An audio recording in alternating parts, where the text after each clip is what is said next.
Hey there, welcome to Brad Arrows. Tonight, we've got hours of chilling horror stories combined with soothing rain sounds to help you relax and sleep. Before you drift off, leave a comment below and let us know where you're listening from and what time it is.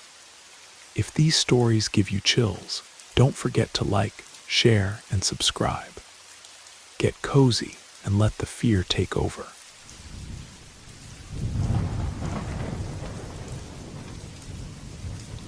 The call came at 11:47 on a Tuesday night.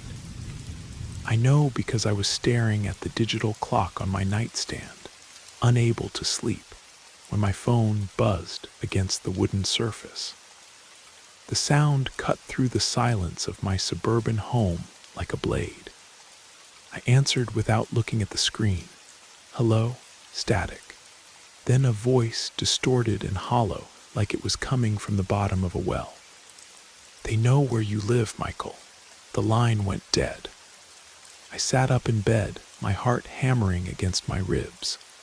The room felt colder somehow, the shadows in the corners deeper than they had been moments before.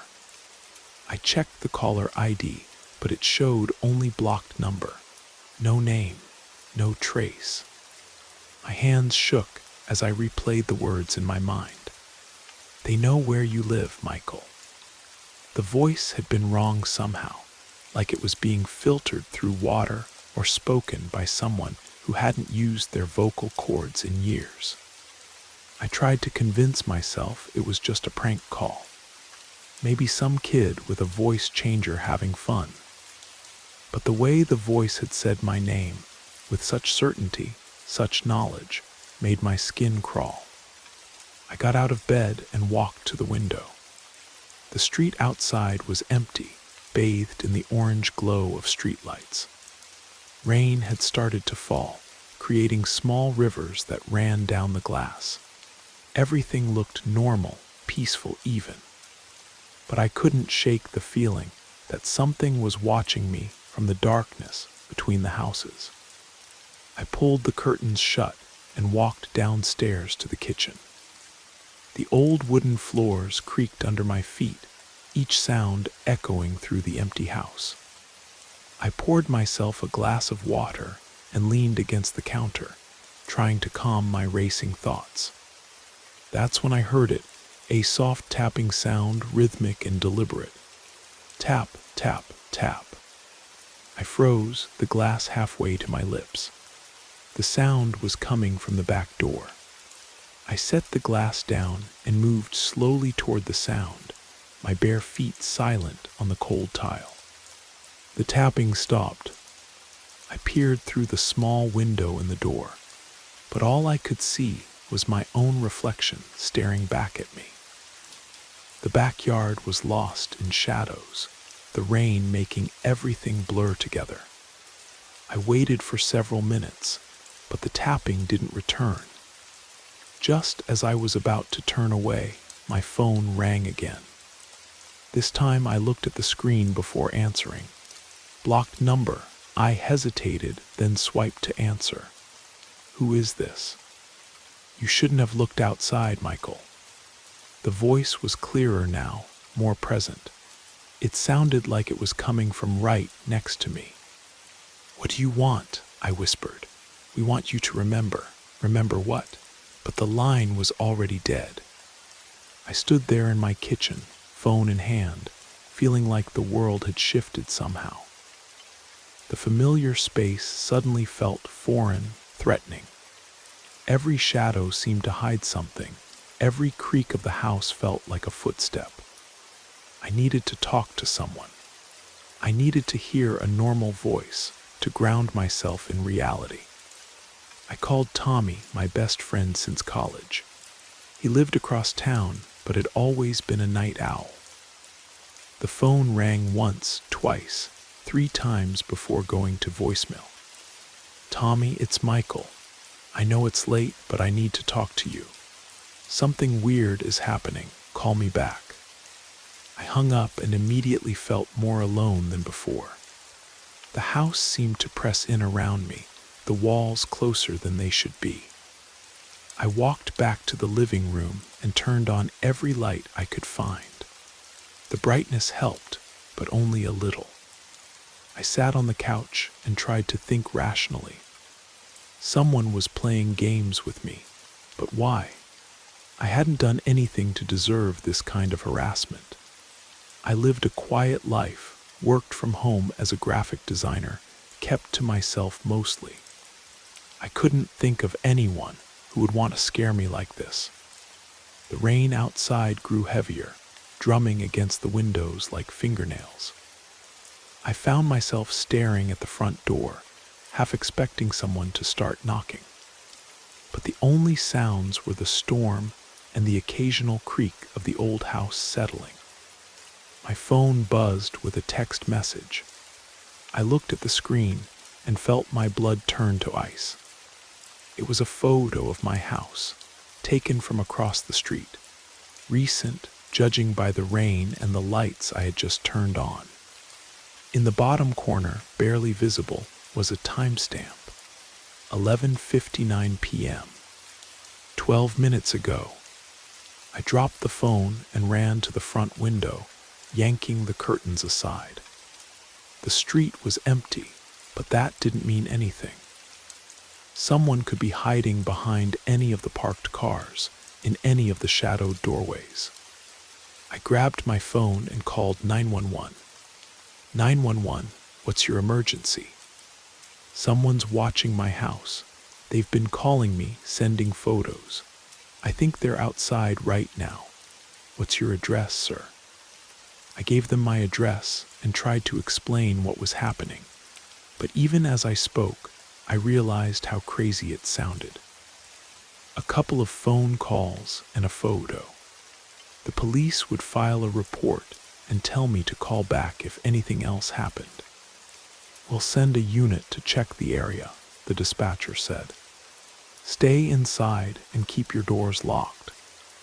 I hung up and immediately felt foolish. What was I supposed to tell them? That someone had taken a picture of my house, that a voice on the phone knew my name. But then my phone rang again. This time I almost didn't answer, but something made me swipe to accept the call. Hello. The police won't help you, Michael, my breath caught. How do you know I called the police? We know everything. We've been watching you for a long time. What do you want from me? You already know. Deep down you remember the accident, the girl, the choice you made. The words hit me like a physical blow. I staggered backward, my legs suddenly weak. I don't know what you're talking about. 3 years ago, the rainy night, the girl who ran into the road. You could have stopped. You could have helped. The memory came flooding back, unbidden and unwanted. I had been driving home from work, tired and distracted. It was raining, just like tonight. The girl had appeared suddenly, running across the street, chasing something. A ball, maybe, or a cat. I had seen her too late to stop completely. But I had swerved, missed her by inches. She had fallen, scraped her knee on the pavement. I had stopped, started to get out of my car to help, but then I had seen the lights of her house come on. Someone was coming. Her parents, probably. She would be fine. I had driven away. She was hurt, the voice continued. More than you knew, internal bleeding. She died that night while you went home and forgot about her. No, I whispered. That's not true, she was fine. I saw her get up. Her name was Emma. She was 7 years old. She loved drawing pictures of flowers. I sank onto the couch, my head in my hands. I didn't know. I thought she was okay. But you didn't stop to find out, did you? You drove away because it was easier. The guilt I had buried for 3 years came rushing back, overwhelming and suffocating. I had told myself that the girl was fine, that I had done nothing wrong. But late at night, in the quiet moments, I had wondered. I had worried, and I had chosen to forget rather than face the truth. "What do you want from me?" I asked again. "Justice." The line went dead. I sat there in my brightly lit living room, feeling like I was drowning. The rain outside seemed louder now, more violent. Every shadow in the room seemed to be reaching for me. My phone buzzed with another text. This time, it was an address. A place I recognized, the street where it had happened 3 years ago. Below the address was a single word: "Come." I stared at the screen, my hands trembling. I could ignore it. I could wait for the police to arrive, tell them about the harassment, hope they could trace the calls. But I knew they wouldn't find anything. Whoever this was, they were too careful, too prepared. And deep down, I knew I deserved whatever was waiting for me. I grabbed my keys and headed for the door. The rain soaked through my jacket within seconds of stepping outside. The street was still empty, but I could feel eyes watching me from the darkness. I got into my car and started the engine, my hands shaking as I gripped the steering wheel. The drive across town felt like it took hours, though it was probably only 20 minutes. Every red light seemed to last forever. Every shadow seemed to hide a threat. I kept checking my mirrors, but I saw nothing unusual. Just the normal late-night traffic and the endless rain. The address led me to a residential neighborhood not unlike my own. Older houses, mature trees, quiet streets. I parked across from the house where the accident had happened and sat there for a moment, remembering. It looked different in the rain and darkness. Smaller somehow, more ordinary. But I could still see the exact spot where the girl had been running, where I had swerved, where she had fallen. Where Emma had fallen. I got out of the car and walked to the spot. The rain had turned the street into a river of black water that reflected the streetlights. I knelt down and touched the pavement, feeling the cold wetness seep through my jeans. "I'm sorry," I whispered to the empty street. "I'm so sorry. Are you?" I spun around. A woman stood behind me, maybe in her 30s, with long dark hair and eyes that seemed to glow in the streetlight. She wore a simple black dress that somehow stayed dry despite the rain. "Who are you?" I asked. "I'm Emma's mother. My name is Margaret." I felt my heart stop. "I'm sorry, I'm so sorry. I didn't know she was hurt. I thought she was okay." "You thought it was easier to believe that than to find out the truth." I nodded, unable to speak. "She was my only child," Margaret continued. "She was everything to me, and you took her away." I didn't mean to. I tried to stop. I swerved. "But you didn't stop. You didn't help. You drove away and let her die alone on the street." The words cut through me like knives. I wanted to argue, to defend myself, but I couldn't. She was right. I had made a choice that night, and a little girl had died because of it. "What do you want from me?" I asked. "I want you to feel what she felt, the fear, the pain, the loneliness." As she spoke, the world around us began to change. The rain stopped falling upward instead of down. The streetlights flickered and went out one by one. The houses around us seemed to twist and bend, their windows becoming dark, gaping holes. "This isn't real," I said, backing away from her. "Reality is what you make it," Margaret replied. "And tonight, reality is justice." I turned and ran. Behind me, I could hear her laughing, a sound like breaking glass. The street stretched out endlessly in front of me, no matter how fast I ran. The pavement beneath my feet became soft and spongy, like running on a sponge. I could hear footsteps behind me, getting closer. Not just Margaret's, but others. Small feet, a child's feet. I looked back and saw Emma. She was exactly as I remembered her from that night, but her clothes were torn and bloody. Her face was pale, her eyes wide with fear and accusation. "You left me," she said, her voice echoing strangely in the twisted street. "You left me to die." "I'm sorry," I sobbed, still running. "I'm so sorry." But sorry wasn't enough. It had never been enough. The street began to narrow, the houses pressing in from both sides. The sky above turned black, swallowing the stars. The only light came from Emma's eyes, which glowed with an otherworldly fire. I stumbled and fell, my hands scraping against the rough pavement. When I looked up, Emma was standing over me, her small hand extended. "Come with me," she said. "Come and see what you did." I reached out and took her hand. It was cold, so cold it burned. The world exploded into light and sound.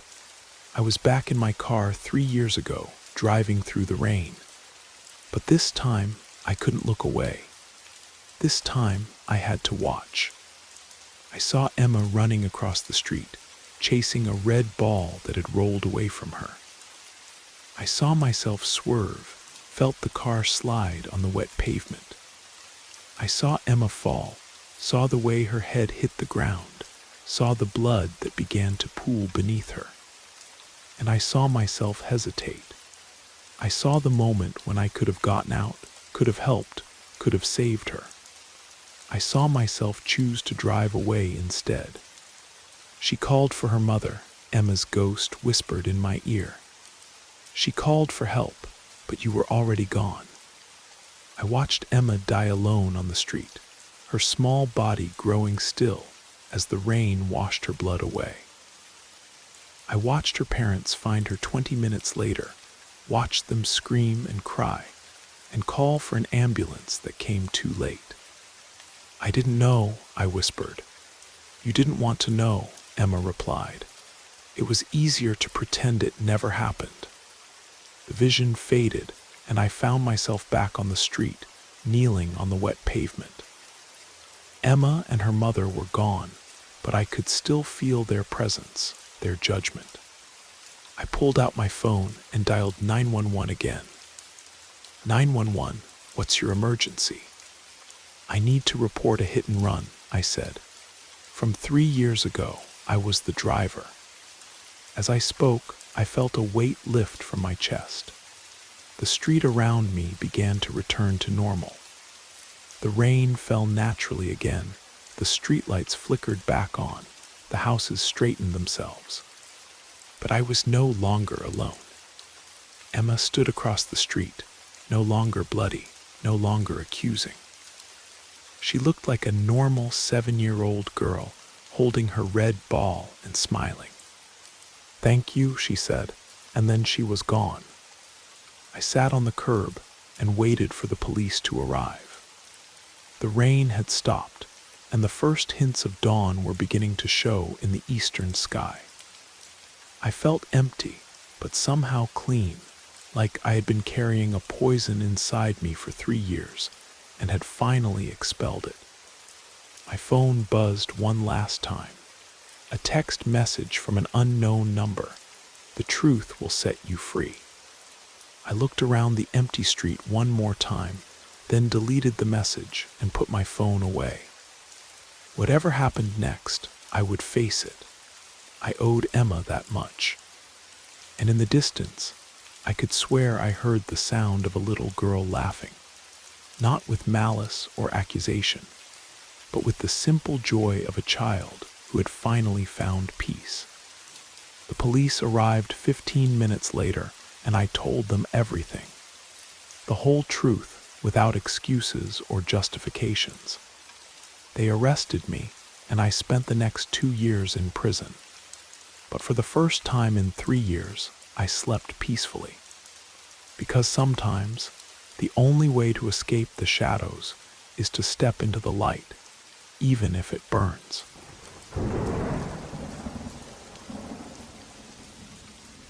I had always cherished my quiet life in Millbrook. The small Oregon town wrapped around me like a familiar blanket. with its tree-lined streets and the gentle hum of everyday routines. As a third-grade teacher at Millbrook Elementary, I found comfort in the predictable rhythm of lesson plans and lunch breaks, parent conferences, and after-school activities. There was something beautiful about the simplicity of it all, the way Mrs. Henderson always waved from her garden as I walked to work, how the barista at Corner Cafe knew my order by heart, the sound of children's laughter echoing through the hallways. But comfort, I learned, could be shattered in an instant. It started with a single photograph. I found it tucked under my windshield wiper on a Tuesday morning, rain dampened and slightly blurred. At first glance, it seemed harmless, just a picture of me walking out of the school building, my arms full of papers, my hair caught in the autumn breeze. But something about it felt wrong. The angle was too perfect, too deliberate. Someone had been watching me, waiting for just the right moment to capture this ordinary scene. My hands trembled as I turned the photograph over. Written in neat block letters across the back were 4 words that would haunt me for weeks to come. "You look beautiful today." I stood there in the school parking lot, rain beginning to fall harder now, and felt the first cold finger of fear trace down my spine. The photograph was recent. I recognized the yellow cardigan I'd worn just the day before. Someone had been close enough to take this picture, close enough to study my face, and I had no idea who. I told myself it was probably nothing. Maybe a student's parent with a misguided crush. Maybe someone playing a harmless prank. But the weight of those words, "You look beautiful today," settled in my chest like a stone. That afternoon, I tried to focus on my students.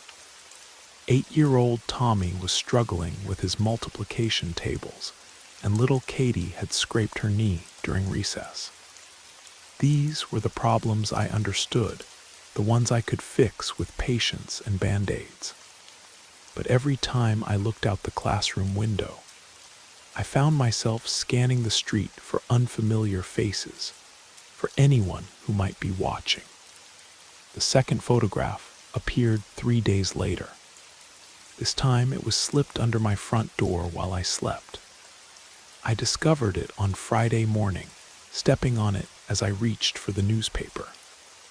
The image showed me in my kitchen, visible through the window as I made coffee in my robe. The realization hit me like a physical blow. Someone had been on my property, close enough to my house to peer through my windows. The message on the back was longer this time. "I love watching you in the morning. You're so peaceful when you think no one is looking." My coffee mug slipped from my hands, shattering against the hardwood floor. The brown liquid spread across the boards like a stain, and I stood there, frozen, as the full horror of the situation began to sink in. This wasn't a prank. This wasn't some harmless admirer. Someone was stalking me, studying my routines, invading my most private moments. I called in sick to work that day, something I hadn't done in 3 years. Instead, I spent the morning installing new locks on my doors and checking every window in the house. I closed all the curtains, but that only made me feel more trapped. The house that had been my sanctuary now felt like a cage. When my phone rang that evening, I nearly jumped out of my skin. "Emily, it's Jake. You sound terrible." Jake Thompson had been my friend since college, though our paths had taken different directions. While I'd chosen the quiet life of teaching, he'd become a detective in Portland before retiring early and moving back to Millbrook. He ran a small security consulting business now, but I knew he missed the thrill of investigation. "I'm fine," I lied, but my voice betrayed me. "No, you're not. What's going on?"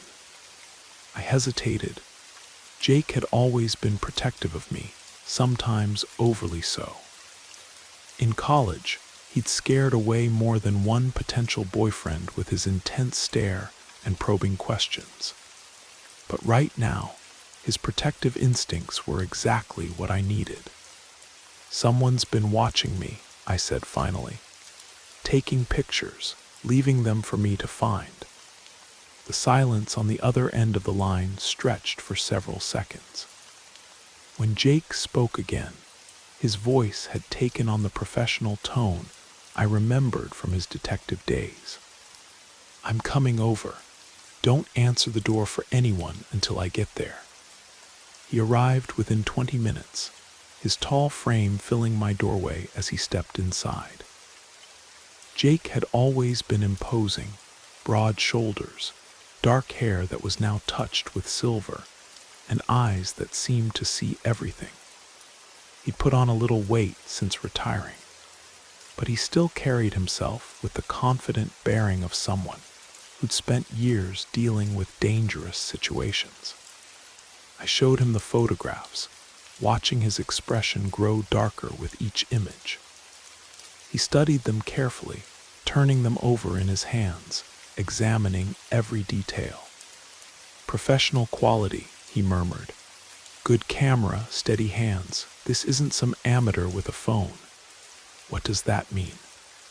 "It means whoever's doing this has experience. They know how to stay hidden, how to get close without being detected." He looked up at me, his brown eyes serious. "Emily, this is serious. We need to document everything and contact the police." "What can they do? It's just pictures." "It's criminal harassment, and it's escalating."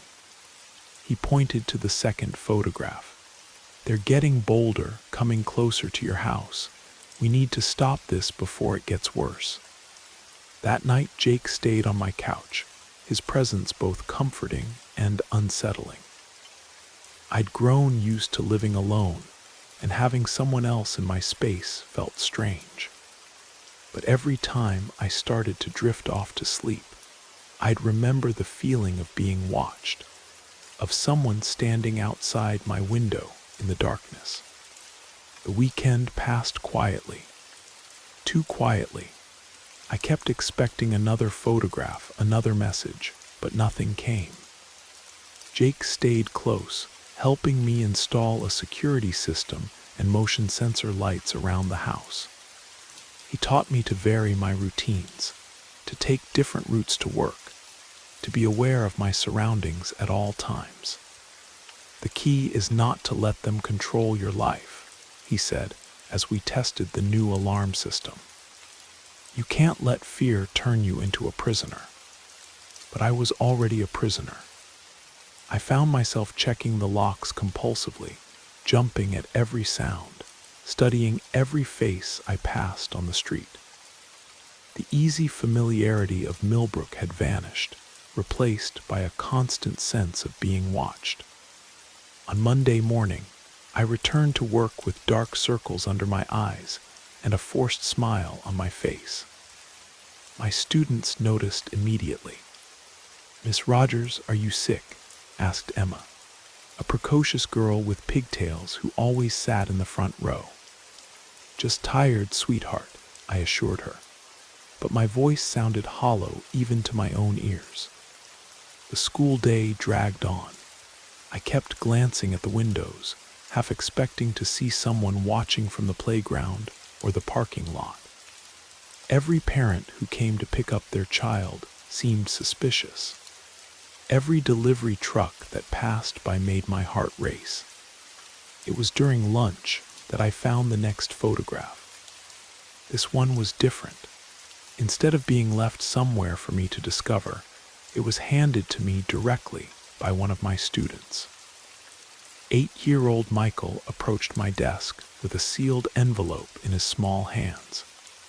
"A man asked me to give this to you, Miss Rogers," he said innocently. He said it was important. My blood ran cold. "What man, Michael? What did he look like?" The boy shrugged, already losing interest. I don't know, just a man. He was standing by the fence during recess. With shaking hands, I opened the envelope. Inside was another photograph, this one taken from inside the school building. It showed me at my desk, working alone after hours, completely unaware that someone was watching me from the shadows of the hallway. The message on the back was the most disturbing yet. I can get close to you anytime I want, even here. I excused myself from the classroom and ran to the bathroom, where I promptly threw up. The realization that my stalker had been inside the school, close to my students, made me physically ill. These children were my responsibility, and I had unknowingly put them in danger. I called Jake immediately. "I'm coming to get you," he said when I explained what had happened. "We're going to the police right now." Detective Martinez at the Millbrook Police Department was sympathetic but realistic. "We'll increase patrols around your house and the school," she promised. "But without more evidence, there's not much else we can do. The photos themselves aren't threatening, and there's no direct contact." "Someone was inside the school," I protested. "They used one of my students as a messenger. I understand your concern, but we need more than that to build a case. Keep documenting everything and call us immediately if there's any escalation." Escalation. The word hung in the air like a threat. That night I couldn't sleep. Every creak of the house, every whisper of wind through the trees, made me sit up in bed with my heart pounding. Jake had offered to stay again, but I declined. I needed to reclaim some sense of normalcy, some feeling of control over my own life. At 2 a.m, I heard it, footsteps on the gravel driveway. I held my breath, listening. The sound was rhythmic, deliberate. Someone was walking slowly around my house, taking their time as if they had all night. I reached for my phone, ready to call 911 when the footsteps stopped. Silence, then a soft knock at my front door. I crept to the window and peered through a gap in the curtains. The porch light illuminated the front steps, but I couldn't see anyone. Another knock, more insistent this time. "Emily," the voice was soft, barely above a whisper, but I heard it clearly. "I know you're awake." I pressed my back against the wall, my heart hammering so hard I thought it might burst. How did they know I was awake? Had they been watching me through the windows? "We need to talk," the voice continued. "I'm tired of playing games, as if this was all some elaborate entertainment for them."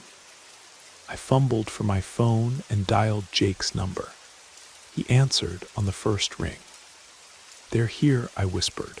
"Outside my house. They're trying to get in." "I'm on my way. Stay on the line with me and call the police." The knocking stopped, but I could still feel the presence outside. I dialed 911 with shaking fingers, keeping Jake on the other line. "911, what's your emergency?" "Someone's trying to break into my house. They've been stalking me for weeks." "Ma'am, I need you to stay calm. Officers are being dispatched to your location. Are you in a safe place?" "I'm inside, but they're right outside. They know I'm here." The next 15 minutes felt like hours.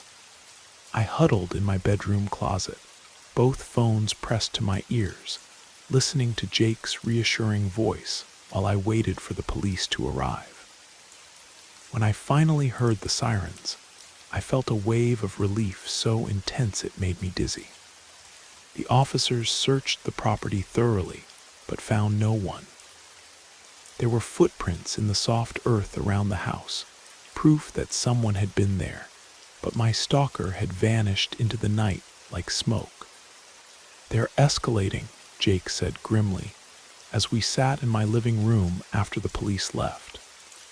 This is exactly what we were afraid of.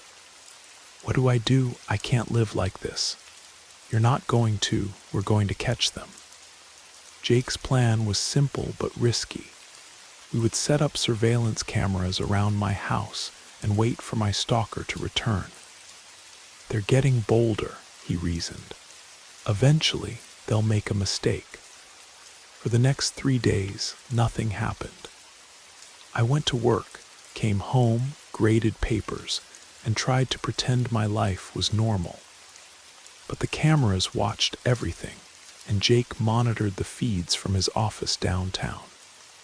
On Thursday evening, as I was preparing dinner, Jake called with excitement in his voice. "We got them. The cameras picked up someone in your backyard about an hour ago. They planted something by your back door." I looked out the kitchen window but saw nothing unusual. "What kind of something?" "I'm not sure. I'm coming over to check it out." We found a small gift box tied with a red ribbon, sitting on my back steps like an innocent present. Inside was a silver locket, heart-shaped and delicate, with a photograph of me inside. But it wasn't one of the surveillance photos. This was older, from my college graduation ceremony. "They've been watching you for years," Jake said, his voice tight with anger. "This is from your graduation day. I remember that dress." The thought that someone had been obsessing over me for so long made my skin crawl. Who could have access to photographs from my college years? Who had been carrying this sick fascination for so long without my knowledge? "We need to think about who has access to your past," Jake continued. "Someone who knew you in college, someone who's been able to follow your life from a distance." I thought about my college friends, my former classmates, anyone who might have harbored secret feelings. But everyone I could think of had moved on with their lives, gotten married, started families. The idea that one of them had been stalking me all these years seemed impossible. That night I stayed at Jake's house. His small apartment above his office felt safer than my own home, and I was grateful for his protection.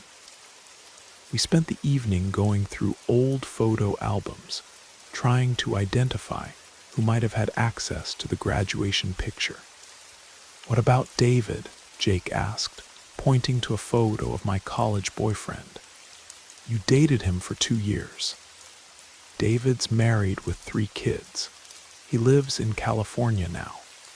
We're friends on social media. He posts pictures of his family all the time.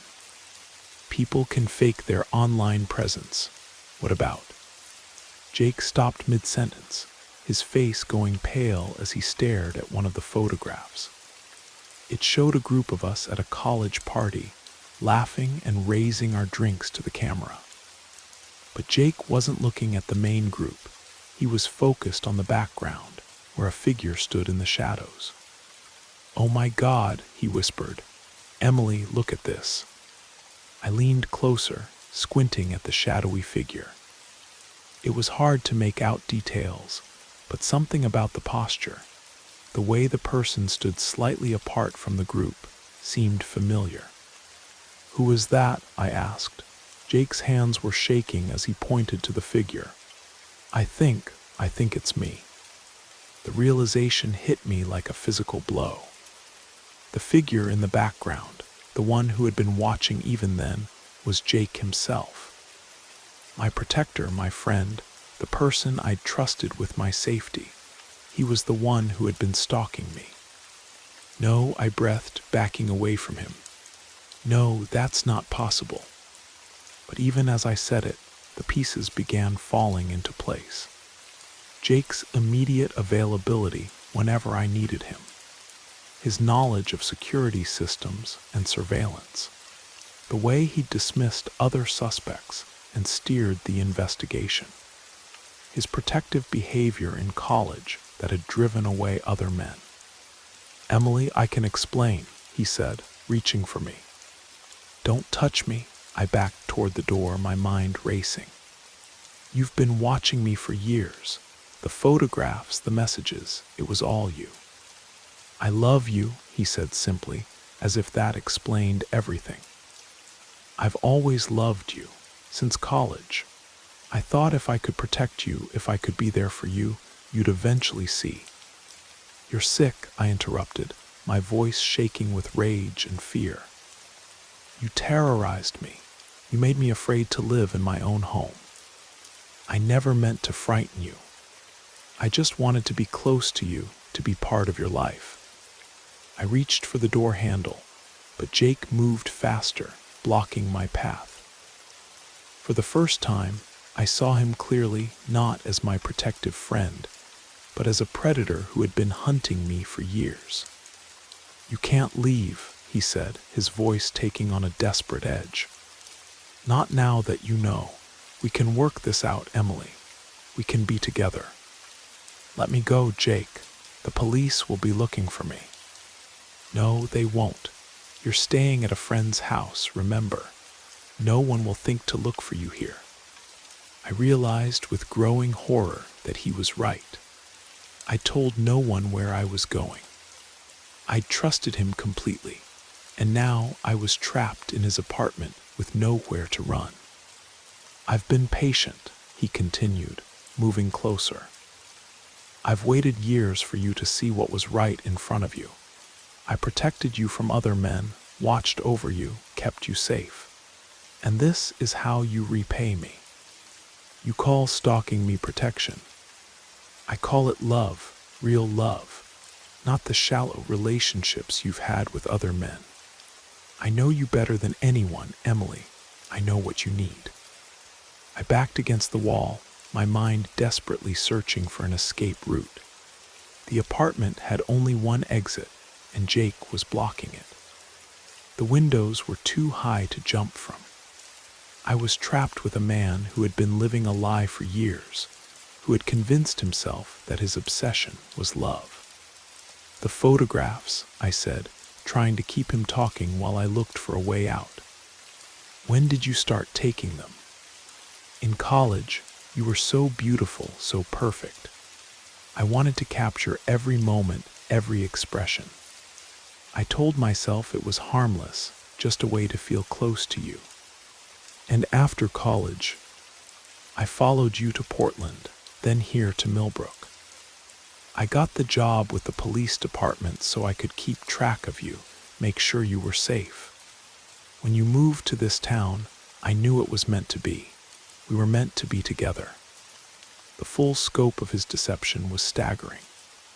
He'd planned his entire life around stalking me, had built a career that allowed him to monitor my activities legally. The friend I'd trusted had been my shadow for years, watching, waiting, planning. The recent photographs, I said, trying to keep my voice steady. Why did you start leaving them for me? You were pulling away from me, dating other men, making new friends. I needed to remind you that I was still here, that I was the one who truly cared about you. By terrifying me, by showing you that I was always watching, always protecting you. I thought if you felt vulnerable, you'd turn to me, and you did.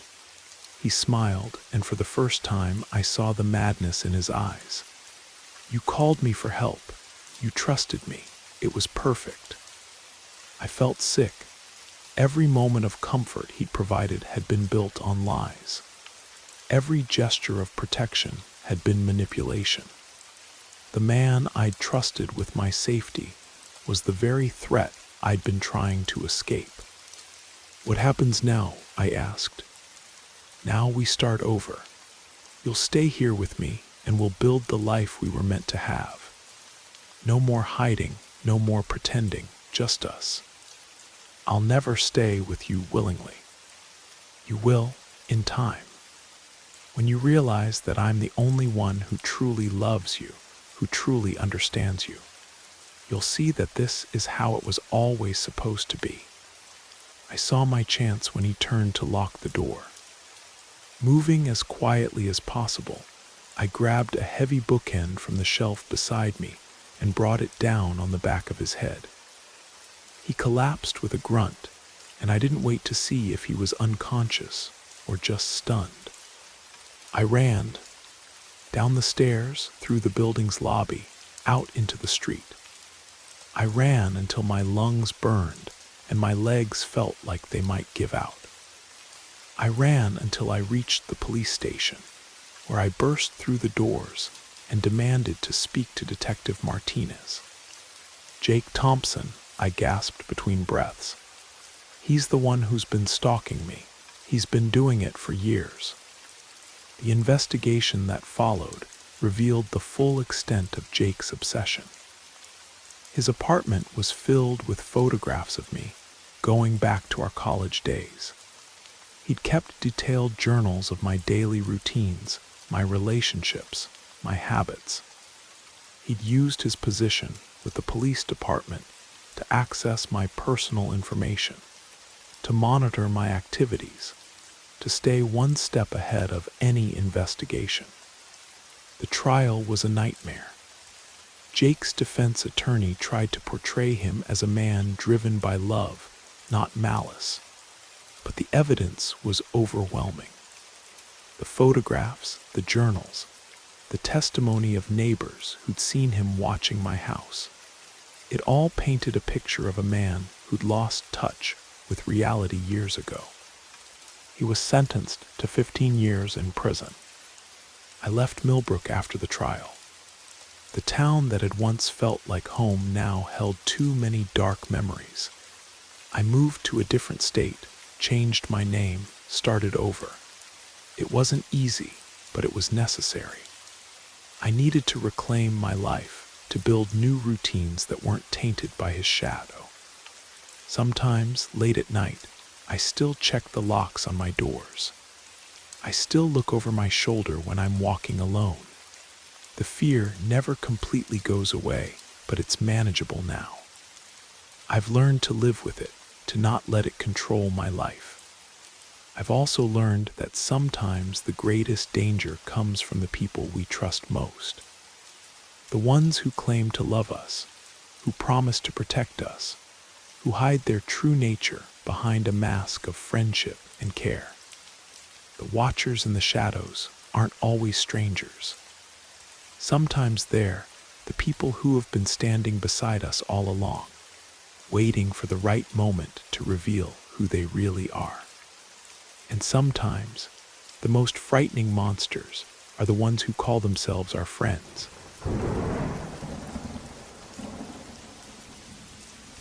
It all started with a question that wouldn't leave my mind, haunting me like a broken record.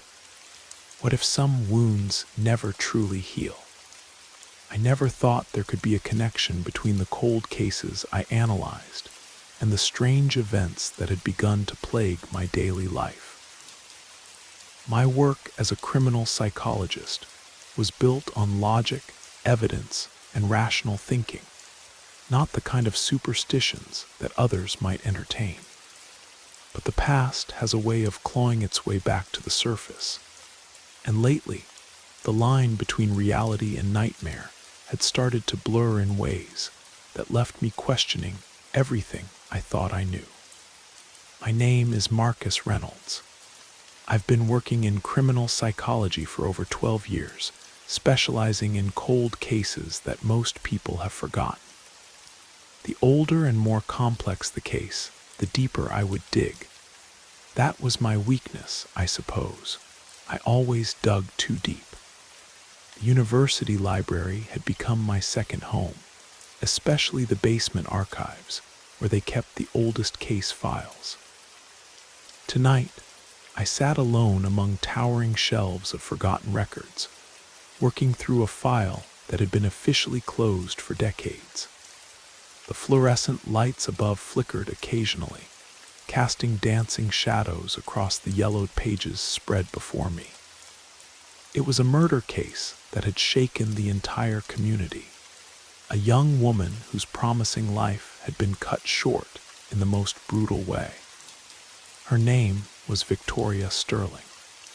The file felt heavy in my hands, not just from age, but from the weight of unanswered questions. Victoria had been a gifted pianist, barely 22 years old, with dreams of performing at Carnegie Hall. Instead, she was found dead in the basement of the old music hall on Oak Avenue, her fingers still positioned, as if she had been playing an invisible piano. The killer was never found. I traced my finger along the edge of a faded photograph clipped to the inside cover. Victoria's face stared back at me, young, beautiful, full of life, that had been stolen too soon. The basement felt colder suddenly, as if the temperature had dropped 10 degrees in an instant. I pulled my jacket tighter and continued reading. A soft scratching sound came from somewhere in the stacks behind me. I looked up, my heart skipping a beat. The library was supposed to be empty at this hour. The night security guard had already made his rounds, and I had the only key to the basement archives. I stared into the darkness between the shelves, waiting, listening. The sound came again, a soft, rhythmic scratching, like fingernails dragging across wood. My pulse quickened. I told myself it was just the old building settling, pipes expanding and contracting. Anything but what my imagination was suggesting. Returning to the file, I found something that made my blood run cold. A handwritten note in the margin of one of the police reports. Last performance was at the Riverside Theater on Oak Avenue. Place has been abandoned since the incident. Oak Avenue. I knew that street well. It was on the outskirts of town, where old buildings went to die. The Riverside Theater had been boarded up for years, but something about that note nagged at me. Why would the investigating officer mention it if it wasn't important? I leaned back in my chair, rubbing my temples. The scratching sound had stopped, but something else had taken its place. A faint melody, barely audible, drifting through the air like smoke. It was classical, melancholic, the kind of piece that would have been perfect for a young pianist's audition. The melody was coming from deeper in the basement. I stood up slowly, my chair creaking in protest. My rational mind screamed that I was being ridiculous, that stress and too many late nights were making me hear things. But my feet carried me toward the sound anyway, drawn by a curiosity I couldn't ignore.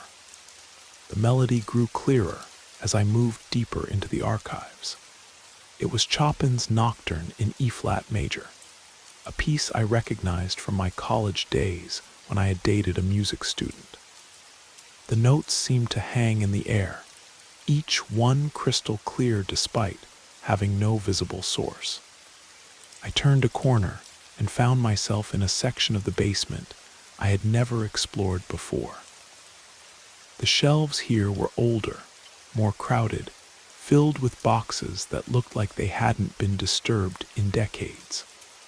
The music was louder now, more insistent, as if someone was playing just on the other side of the wall. That's when I saw the door. It was set into the far wall, almost hidden behind a massive bookshelf that had been moved slightly to one side. The door was old, made of dark wood with brass hinges that had turned green with age. Most importantly, it was slightly ajar. My heart hammered in my chest as I approached. The music was definitely coming from beyond that door.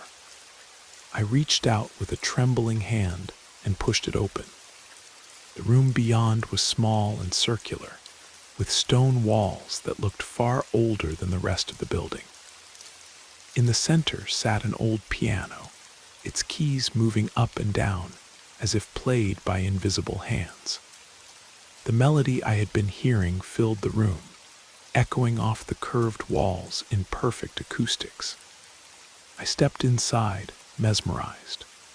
The air was thick and oppressive, carrying the scent of old roses and something else, something that reminded me of the morgue. The piano continued its ghostly performance, each note hanging in the air longer than should have been possible. A photograph lay on top of the piano. I picked it up with shaking hands. It was Victoria Sterling, but not the official police photo I had seen in the file. This one showed her sitting at this very piano, her hands poised over the keys, her face radiant with joy. But there was something else in the picture, a shadow standing behind her, just out of focus, as if someone had been watching her play. My phone buzzed in my pocket, the sound so sudden and sharp that I nearly dropped the photograph. I fumbled for it, my hands shaking so badly I could barely read the screen. "You shouldn't have come here, Marcus." The message was from an unknown number. My blood turned to ice water in my veins. How did they know where I was? How did they know my name? The piano stopped playing. The silence that followed was deafening, pressing against my eardrums like a physical weight. I looked around the room, suddenly aware of how trapped I was. The door behind me had swung shut without me noticing, and when I tried the handle, it wouldn't budge. "Hello," I called out, my voice echoing strangely in the circular room. "Is someone there?" The answer came as a whisper, so soft I almost missed it. "You're not supposed to be here." I spun around, searching for the source of the voice. The room was empty except for the piano and myself, but I could feel eyes on me, watching, waiting. The air grew colder still, and I could see my breath forming small clouds in front of my face. Another whisper, closer this time. "She's been waiting for you." I pressed my back against the door, panic rising in my throat. "Who's been waiting, Victoria?"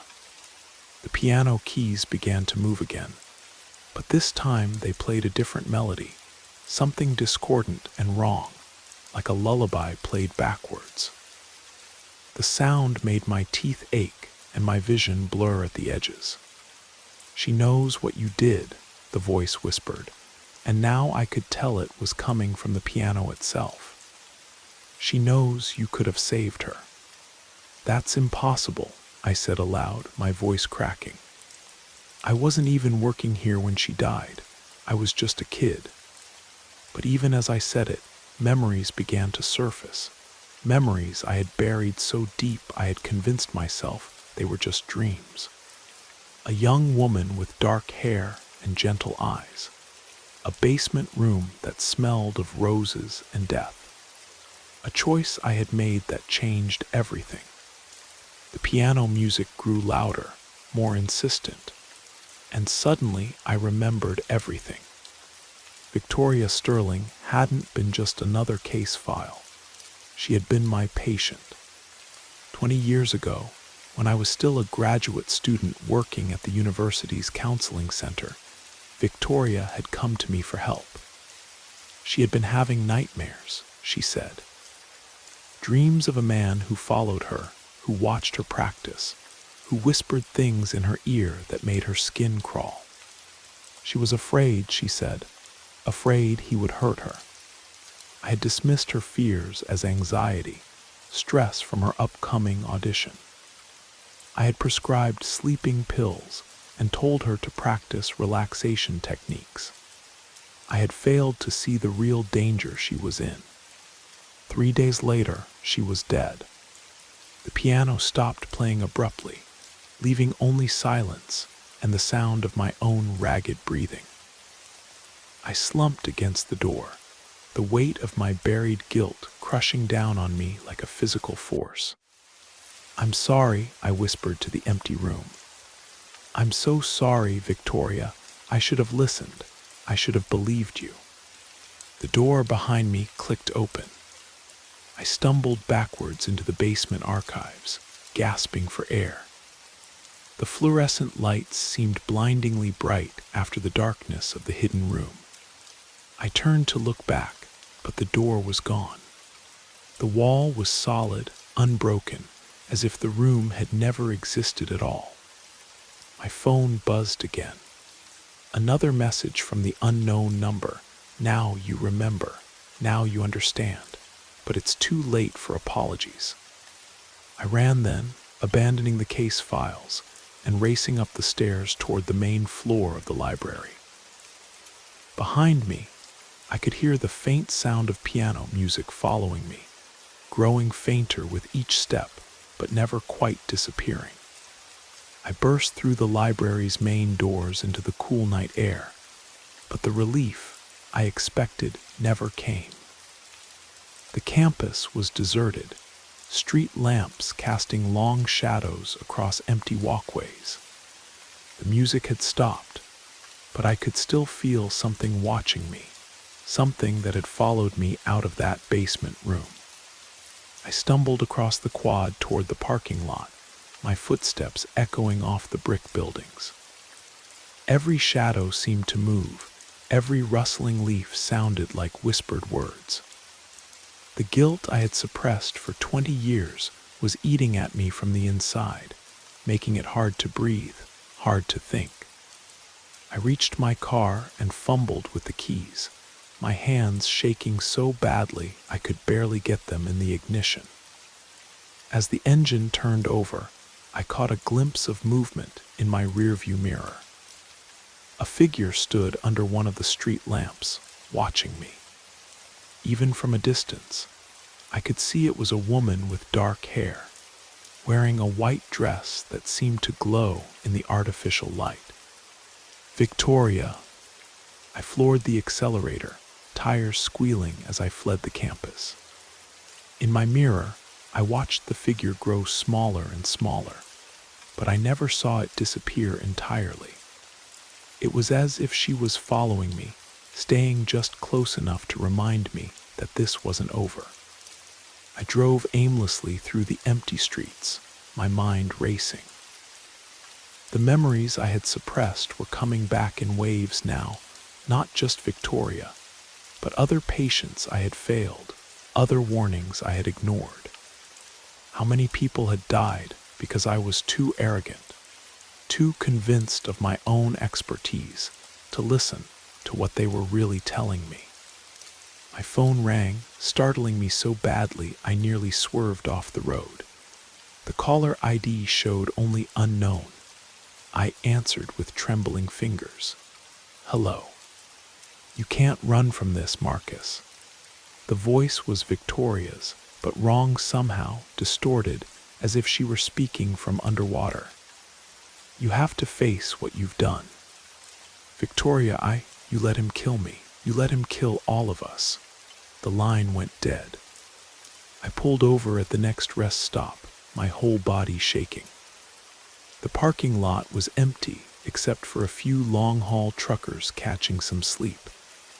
I sat in my car, engine running, trying to process what was happening to me. Was I having a breakdown? Had the stress of working cold cases finally caught up with me? But I knew deep down that this was real. Victoria was reaching out from beyond the grave, and she wanted justice. Not just for herself, but for all the victims whose warnings I had ignored, all the people who had died because I was too proud to admit I might be wrong. I thought about driving home, crawling into bed, and pretending this had all been a nightmare.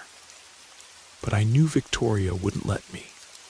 She would follow me, haunt me, until I faced the truth about what I had done. Instead, I pulled out my phone and looked up the address for Professor Hammond's office. If anyone would know about the history of the Sterling case, it would be him. Professor Hammond had been teaching criminology at the university for over 40 years, and he had a reputation for knowing every dark secret the town had to offer. The drive to his office took me through the old part of town, where Victorian houses sat side by side with modern apartment buildings. The streets were narrow and winding, lined with ancient oak trees that seemed to lean in toward the road. their branches creating a canopy that blocked out most of the street lights. I parked outside Professor Hammond's building and looked up at the third-floor window where I could see a light burning. It was nearly midnight, but the old professor was known for keeping unusual hours. I climbed the narrow stairs to his office, my footsteps echoing in the empty hallway. I knocked on the door, and after a moment, it opened to reveal a man in his 70s with wild gray hair and thick glasses. Professor Hammond looked at me with surprise, then concern. "Marcus, what are you doing here at this hour? You look terrible." "I need to ask you about the Victoria Sterling case," I said, my voice barely above a whisper. "I need to know what really happened." Professor Hammond's expression grew serious. He stepped aside and gestured for me to come in. His office was cluttered with books, papers, and artifacts from decades of research. The walls were lined with photographs of crime scenes, missing persons, and newspaper clippings yellowed with age. "Sit down," he said, closing the door behind me. "You look like you've seen a ghost." I laughed bitterly. "You could say that." Professor Hammond poured himself a cup of coffee from a pot that looked like it had been brewing for hours. He didn't offer me any, probably sensing that caffeine was the last thing I needed. "The Sterling case," he said, settling into his chair. "I haven't thought about that in years. Tragic situation. Beautiful young woman, so much potential, cut down by a madman." "Tell me about the investigation," I said. "What did the police find?" Professor Hammond leaned back in his chair, his eyes growing distant. "They found very little, actually. Victoria's body was discovered in the basement of the old Riverside Theater on Oak Avenue. She had been strangled, but there were no signs of struggle, no defensive wounds. It was as if she had simply given up." "What about suspects?" "There was one man they looked at closely. A janitor at the theater named Robert Crane. He had been seen talking to Victoria several times before her death, and some people said he made her uncomfortable. But they never had enough evidence to arrest him. The name hit me like a physical blow. Robert Crane. I remembered him now, a quiet, intense man who had worked at the university when I was a student. He had been fired from his job in the counseling center for inappropriate behavior toward female students. "Where is he now?" I asked. Professor Hammond shook his head. "Dead. Killed himself a few years after Victoria's murder. Left a note saying he couldn't live with what he'd done, but he never specifically confessed to killing her." I felt a chill run down my spine. "Professor, I need to tell you something. Victoria Sterling was my patient. She came to me for help weeks before she died, and I failed her. I dismissed her fears, and now I think she's trying to tell me something from beyond the grave." Professor Hammond studied me for a long moment, his expression unreadable. "Marcus, you're a scientist. You don't believe in ghosts." "I didn't," I said. "But tonight, I saw things, heard things that can't be explained. Victoria is trying to communicate with me, and I think she wants me to uncover the truth about what happened to her." Professor Hammond was quiet for a moment, sipping his coffee. Finally, he spoke. "There's something I never told the police about the Sterling case. Something I probably should have, but I was young and scared, and I convinced myself it wasn't important." "What?" "I was at the theater the night Victoria died. I was researching a paper on the history of the building, and I had permission to access the basement archives. I heard music coming from somewhere deep in the building, piano music, and I went to investigate. My heart began to race. What did you find?" I found Victoria in that basement room playing piano, but she wasn't alone. There was a man with her standing behind her, watching her play. When he saw me, he ran. I should have stayed, should have called for help, but I was terrified. I ran too. Did you see his face? Professor Hammond nodded slowly. It was Robert Crane, but Marcus, there's something else. Something that's haunted me for 20 years. What? Victoria saw me. She looked right at me, and I could see in her eyes that she was begging me to help her. But I was too scared to move, too scared to do anything. I abandoned her, just like you did. The words hit me like a slap.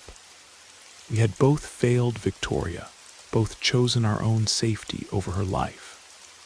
The guilt I had been carrying was shared, multiplied, reflected back at me through Professor Hammond's haunted eyes. We have to go back, I said suddenly.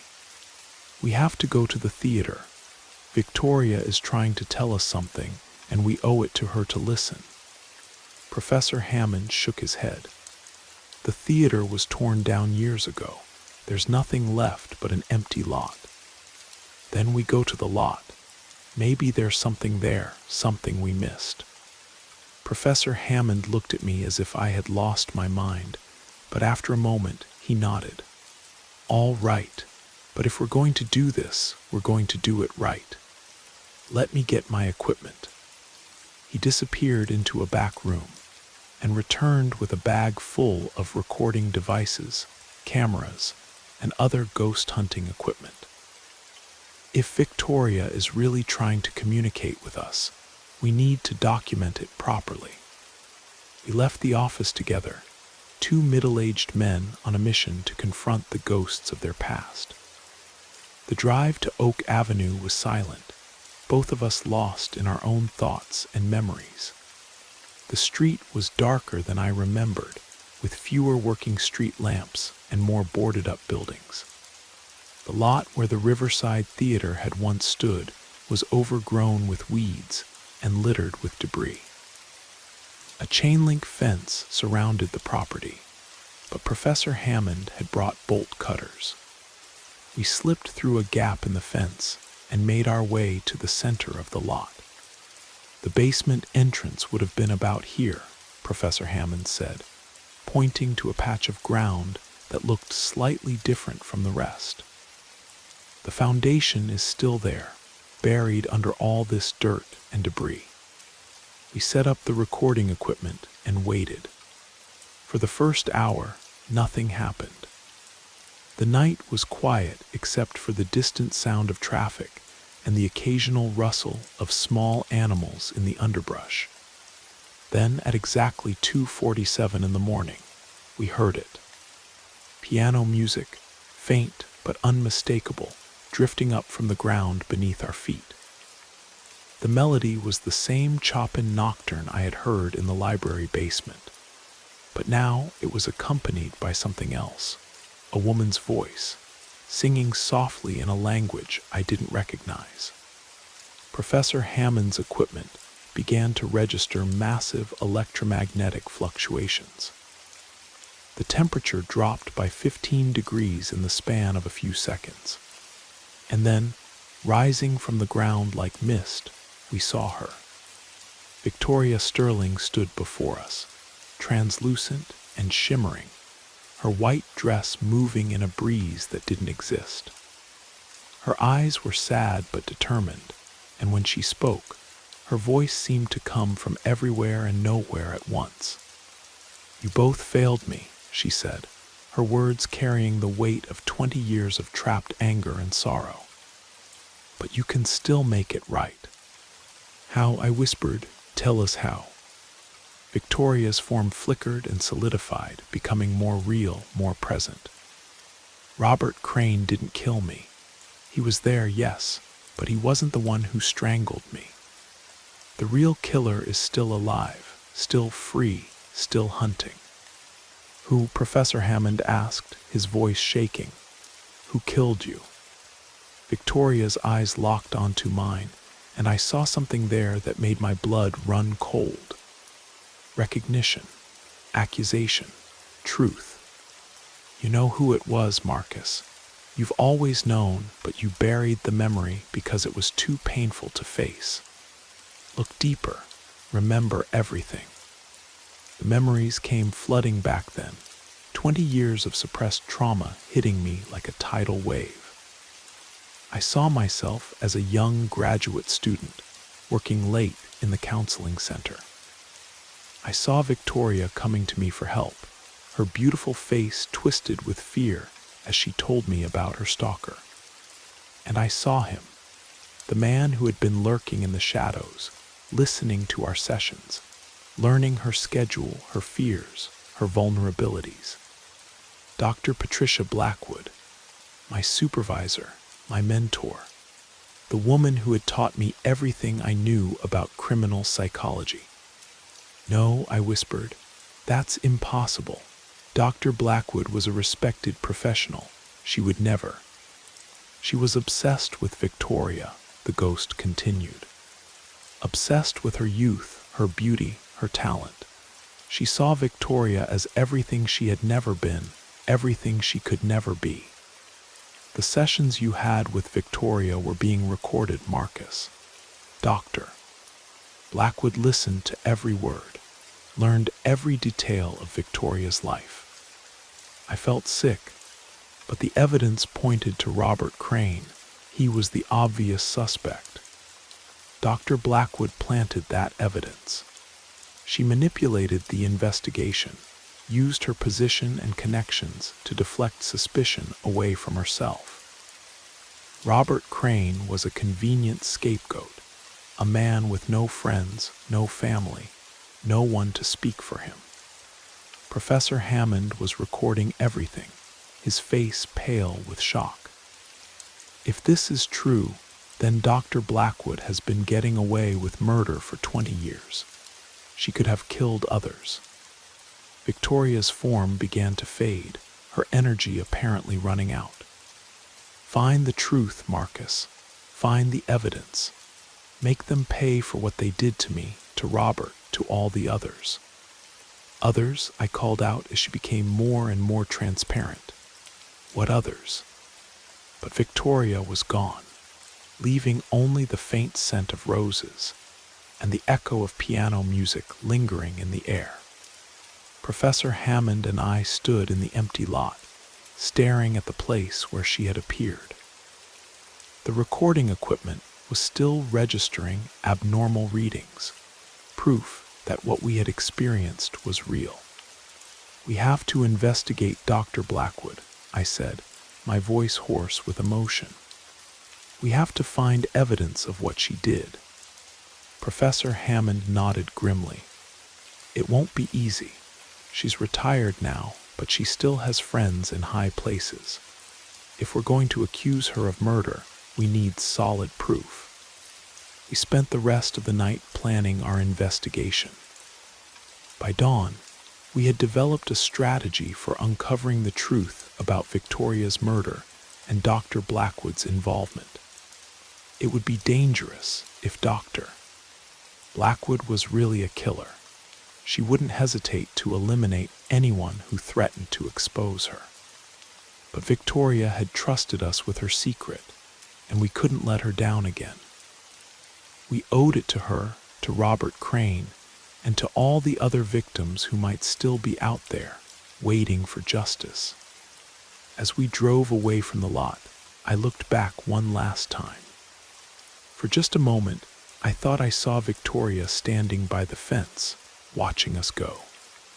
She raised her hand in what might have been a wave or a blessing, and then she was gone. The hunt for the truth was just beginning, but I knew we were on the right path. Victoria had given us the key to solving her murder, and we wouldn't stop until her killer was brought to justice. The past had finally caught up with us all.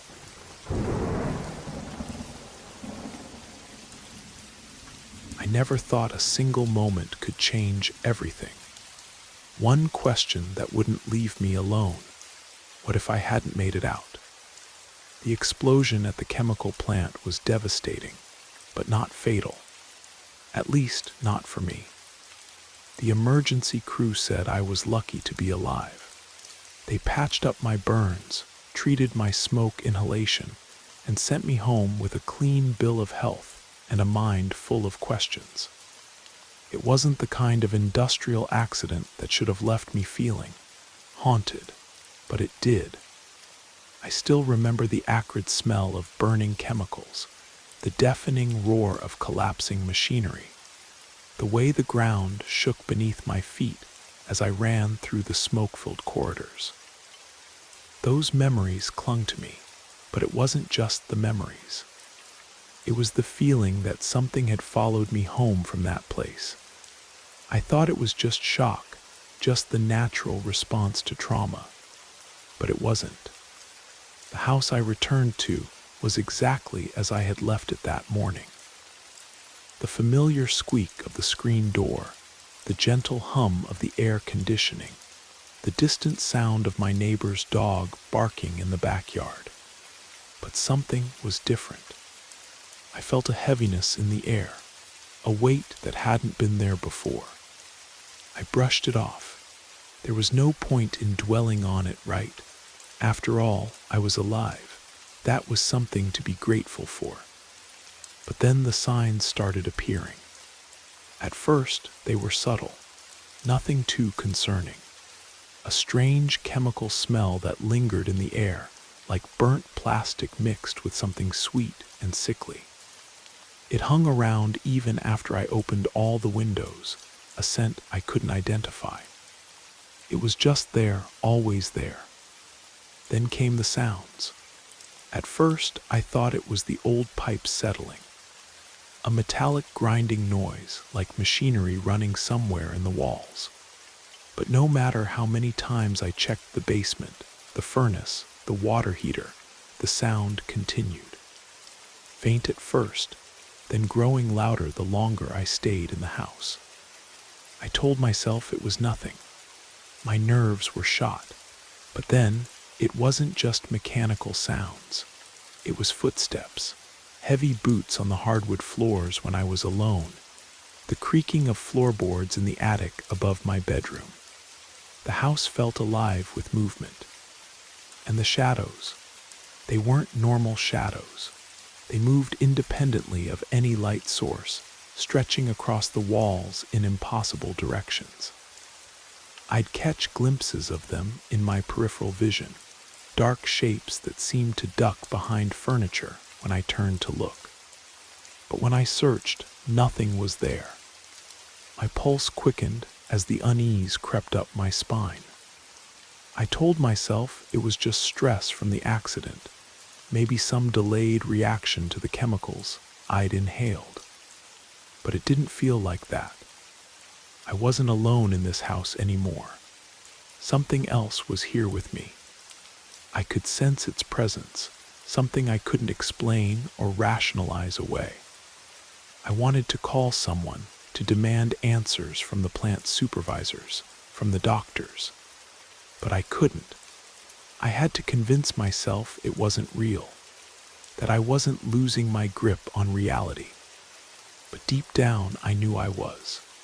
And the more I tried to ignore it, the stronger the signs became. I settled into my recliner, hoping to calm my racing thoughts. I just needed a moment of peace. But the second I closed my eyes, I heard it. The sound of the explosion. The screaming of metal under pressure, the hiss of escaping gas. It was louder than any memory of the actual accident, more vivid than anything I'd experienced in those chaotic moments. I shot up from the chair, my heart hammering against my ribs. The living room felt cold, the shadows deeper. My breathing became shallow and quick. I couldn't escape it. The accident wasn't over. It was still happening, and I was still trapped inside it. I tried to shake it off. I had to be strong. But every time I closed my eyes, the same sounds played in my mind, looping endlessly, trapping me in a nightmare that refused to let go. And then, for the first time, I saw it clearly. A figure standing in the doorway between the living room and the kitchen. Tall and imposing, wearing what looked like a factory worker's coveralls. I could feel it watching me, waiting for something. I blinked hard, hoping it was just my imagination playing tricks on me. But when I looked again, the figure was still there. I tried to calm myself. This couldn't be real, but what if it was? What if the explosion had brought something back with me? My mind raced between logic and fear. The question kept echoing in my head, what if I hadn't made it out? I sat frozen in my chair, the figure in the doorway motionless. I could feel the darkness pressing in from all sides, and it wasn't just the room. It was everywhere, seeping into the corners of my consciousness. I couldn't shake the feeling that something was terribly wrong. It wasn't just the sounds or the shadows anymore.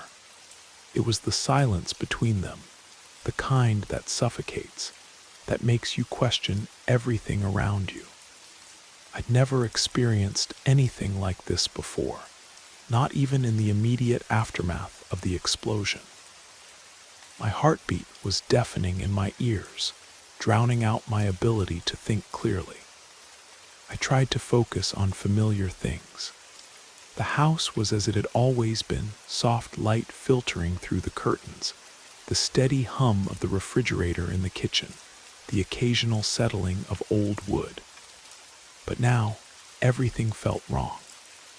The air itself seemed denser, pressing down on me from above. Each breath required more effort than the last, as if the walls were slowly closing in. I glanced around, half expecting to see something lurking in the corners, but there was nothing visible. Nothing except that persistent smell, sharp and chemical, like something burning, but not quite.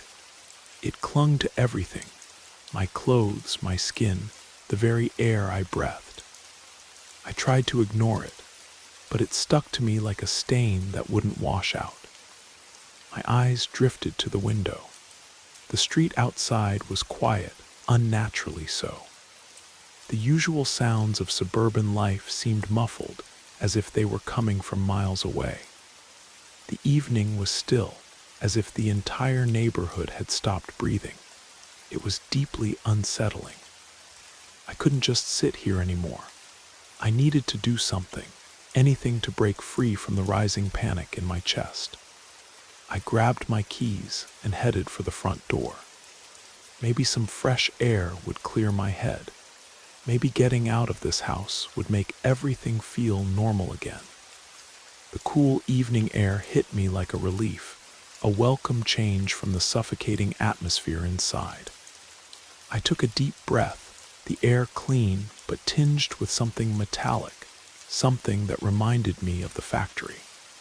But I pushed the thought away. I was imagining things. It was just the accident playing tricks on my mind. I had to let it go. I walked down the sidewalk, the familiar rhythm of my footsteps on the pavement grounding me. The streetlights cast long shadows that stretched across the asphalt. The neighborhood was quiet, but I couldn't escape the feeling that I was being observed. The hair on my arms stood up. I kept walking, telling myself it was nothing. But the further I went, the more I felt like something was keeping pace with me, just out of sight. I turned the corner and stopped dead in my tracks. A van parked along the curb, its headlights dim but not completely off. The engine was running, the soft rumble of its idle cutting through the silence. The van looked familiar, too familiar. I couldn't remember ever seeing it in the neighborhood before, but something in my gut told me I had. A white utility van, the kind you'd see at any construction site or factory. But now, I couldn't look away from it. The headlights seemed to pulse, like they were trying to get my attention. I moved closer, my steps hesitant. but curiosity pulled me forward. As I approached the van, I noticed the driver's side window was rolled down slightly, just enough for a cool breeze to flow through. A soft sound came from inside, like machinery humming, too faint to identify. I leaned closer, trying to hear better, but the sound stopped. For a moment, everything was quiet again. And then I heard it, my name. I spun around, my heart racing, but the street was empty. Just the darkened houses, the street lights, the unnatural stillness. My breathing came in short gasps as I scanned the area, looking for the source of that voice. But there was no one. Just me, alone with the van, and the strange feeling that something had just whispered directly into my mind. I turned back to the vehicle. The window was now fully open, as if inviting me to look inside. I hesitated, fear tightening in my chest, but some invisible force, urged me forward. I reached for the door handle, my fingers trembling as I gripped it. The van seemed to exhale as the door swung open, the creak of metal too loud in the silence. Inside, the driver's seat was empty, but the air was thick with the smell of something sharp and chemical, stinging my nostrils. I stepped back, my pulse pounding. There was no one in the van, no driver, no passengers, just the lingering presence of something I couldn't name. The voice returned, clearer this time. It wasn't my name this time, though. It was a warning. You brought us back. I recoiled, the words reverberating in my skull. I stumbled backward, nearly falling as the fear washed over me in waves. I couldn't breathe. I couldn't think. The words kept echoing in my mind, drowning out everything else. I had to get out of here. I turned and ran down the street, not looking back. But even as I ran, I could feel eyes on me, following my every move. And the voice, it hadn't stopped. It was getting louder, more insistent. I could feel it in my bones, crawling beneath my skin. I wasn't alone anymore, not in this neighborhood, not in this world. I didn't know what was happening to me. All I knew was that the explosion hadn't been the end. It had only been the beginning. I didn't sleep that night.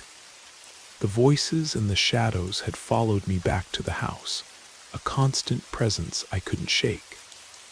I kept every light on, every lamp burning, as if I could somehow outrun whatever was lurking in the dark corners of my mind. But it didn't help. The shadows seemed to stretch and writhe unnaturally, even in the bright light. I couldn't escape them. Every creak of the house made me jump. Every gust of wind outside sounded like someone calling my name. I couldn't stop myself from checking over my shoulder every few seconds, convinced that something was right behind me, watching. I couldn't bear to close my eyes. I couldn't bear to sleep, because every time I did, I was back in the factory, hearing that deafening explosion, feeling the heat, the pain. And the voice, it hadn't stopped. That phrase, you brought us back. It echoed in my mind, louder with each passing hour, turning into a chant I couldn't silence. I couldn't shake the feeling that I was being hunted. It wasn't just a feeling anymore. It was real. I could feel the weight of something watching me, waiting for me to make a mistake. I tried to convince myself that it was just my mind playing tricks on me, post-traumatic stress from the accident, some twisted manifestation of survivor's guilt. But I wasn't so sure anymore. The next morning, I woke to an overcast sky, the kind that threatens rain but never delivers. The air was thick with humidity, and the clouds hung low, like a blanket pressing down on the world. As I stepped outside to get the newspaper, I noticed the same white van from the night before parked across the street. I froze. It was there. I couldn't deny it now. It had to be the same van, the same eerie presence. The way the headlights had pulsed, the voice that had called my name. It was all too familiar, too disturbing. I thought about going back inside, about locking the door and pretending I hadn't seen anything. But I couldn't. I had to know what was happening to me.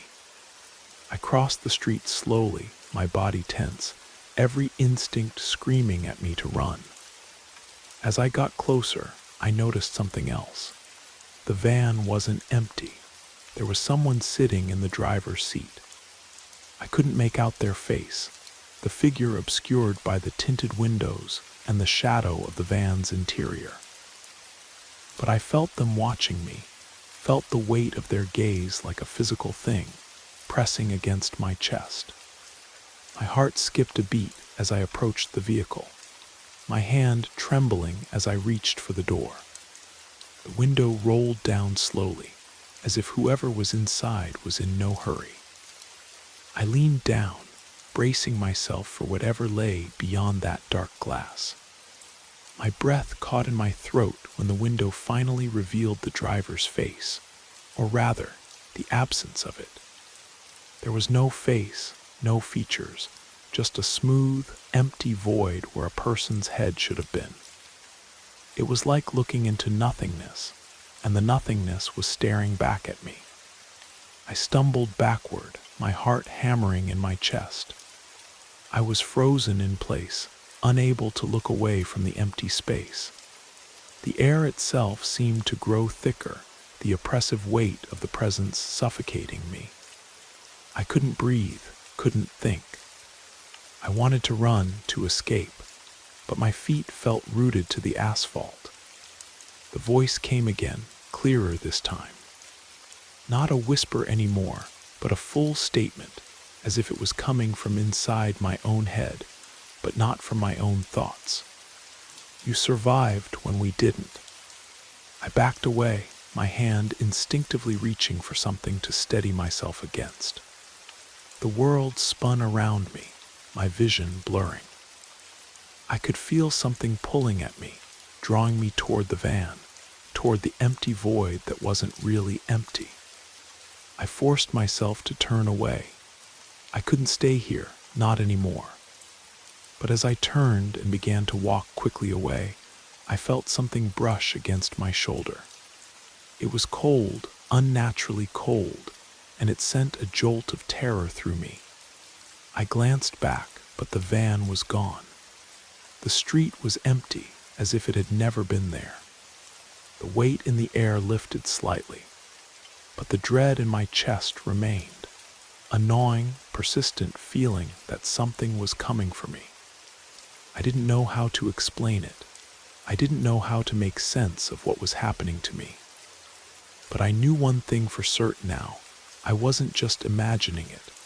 Whatever had followed me from that factory, it was real, and it was getting stronger. I rushed back to the house, my mind racing, my body shaking. I slammed the door shut behind me and locked it, though I knew it wouldn't help. Nothing would help. The presence had already taken root. The air felt thick, heavy with something I couldn't describe. And then, as if to confirm my worst fears, the voices returned. They were louder now, more distinct. The words were just out of reach, but I could feel them clawing at my thoughts, scratching at the inside of my skull. I stumbled backward, my heart racing, my eyes scanning the room, desperate for some explanation, some way to make sense of it all. And that's when I saw it. A symbol carved hastily into the wooden coffee table. It was the same shape I had seen in my nightmares, the one I had tried so hard to forget. It looked like a combination of gears and flames, etched deep into the wood as if someone had burned it there. The symbol that meant death. The voices grew louder, the air grew colder, and the room seemed to warp around me, the walls closing in. I was no longer alone. Whatever was here with me wasn't just watching anymore. It was ready to collect what it was owed. The symbol on the coffee table seemed to pulse with dark energy, its carved lines almost glowing in the dim light. I couldn't breathe, couldn't think straight. The room tilted around me, the shadows deepening, spreading, until they consumed the edges of my vision.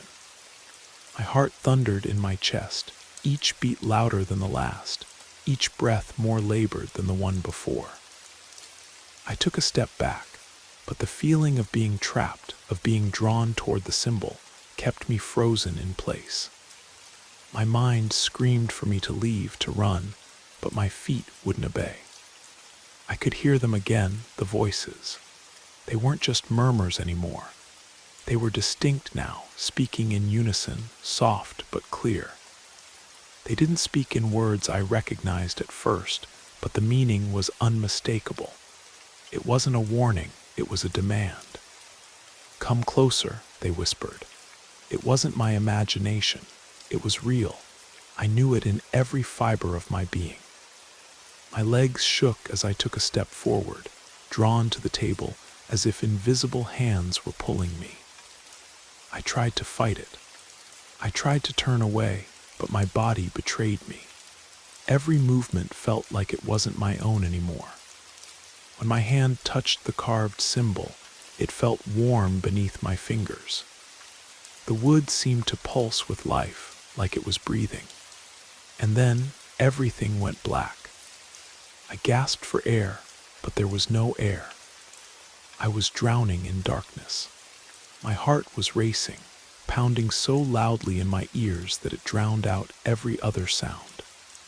I couldn't feel solid ground beneath me, couldn't hear anything except my own panicked breathing.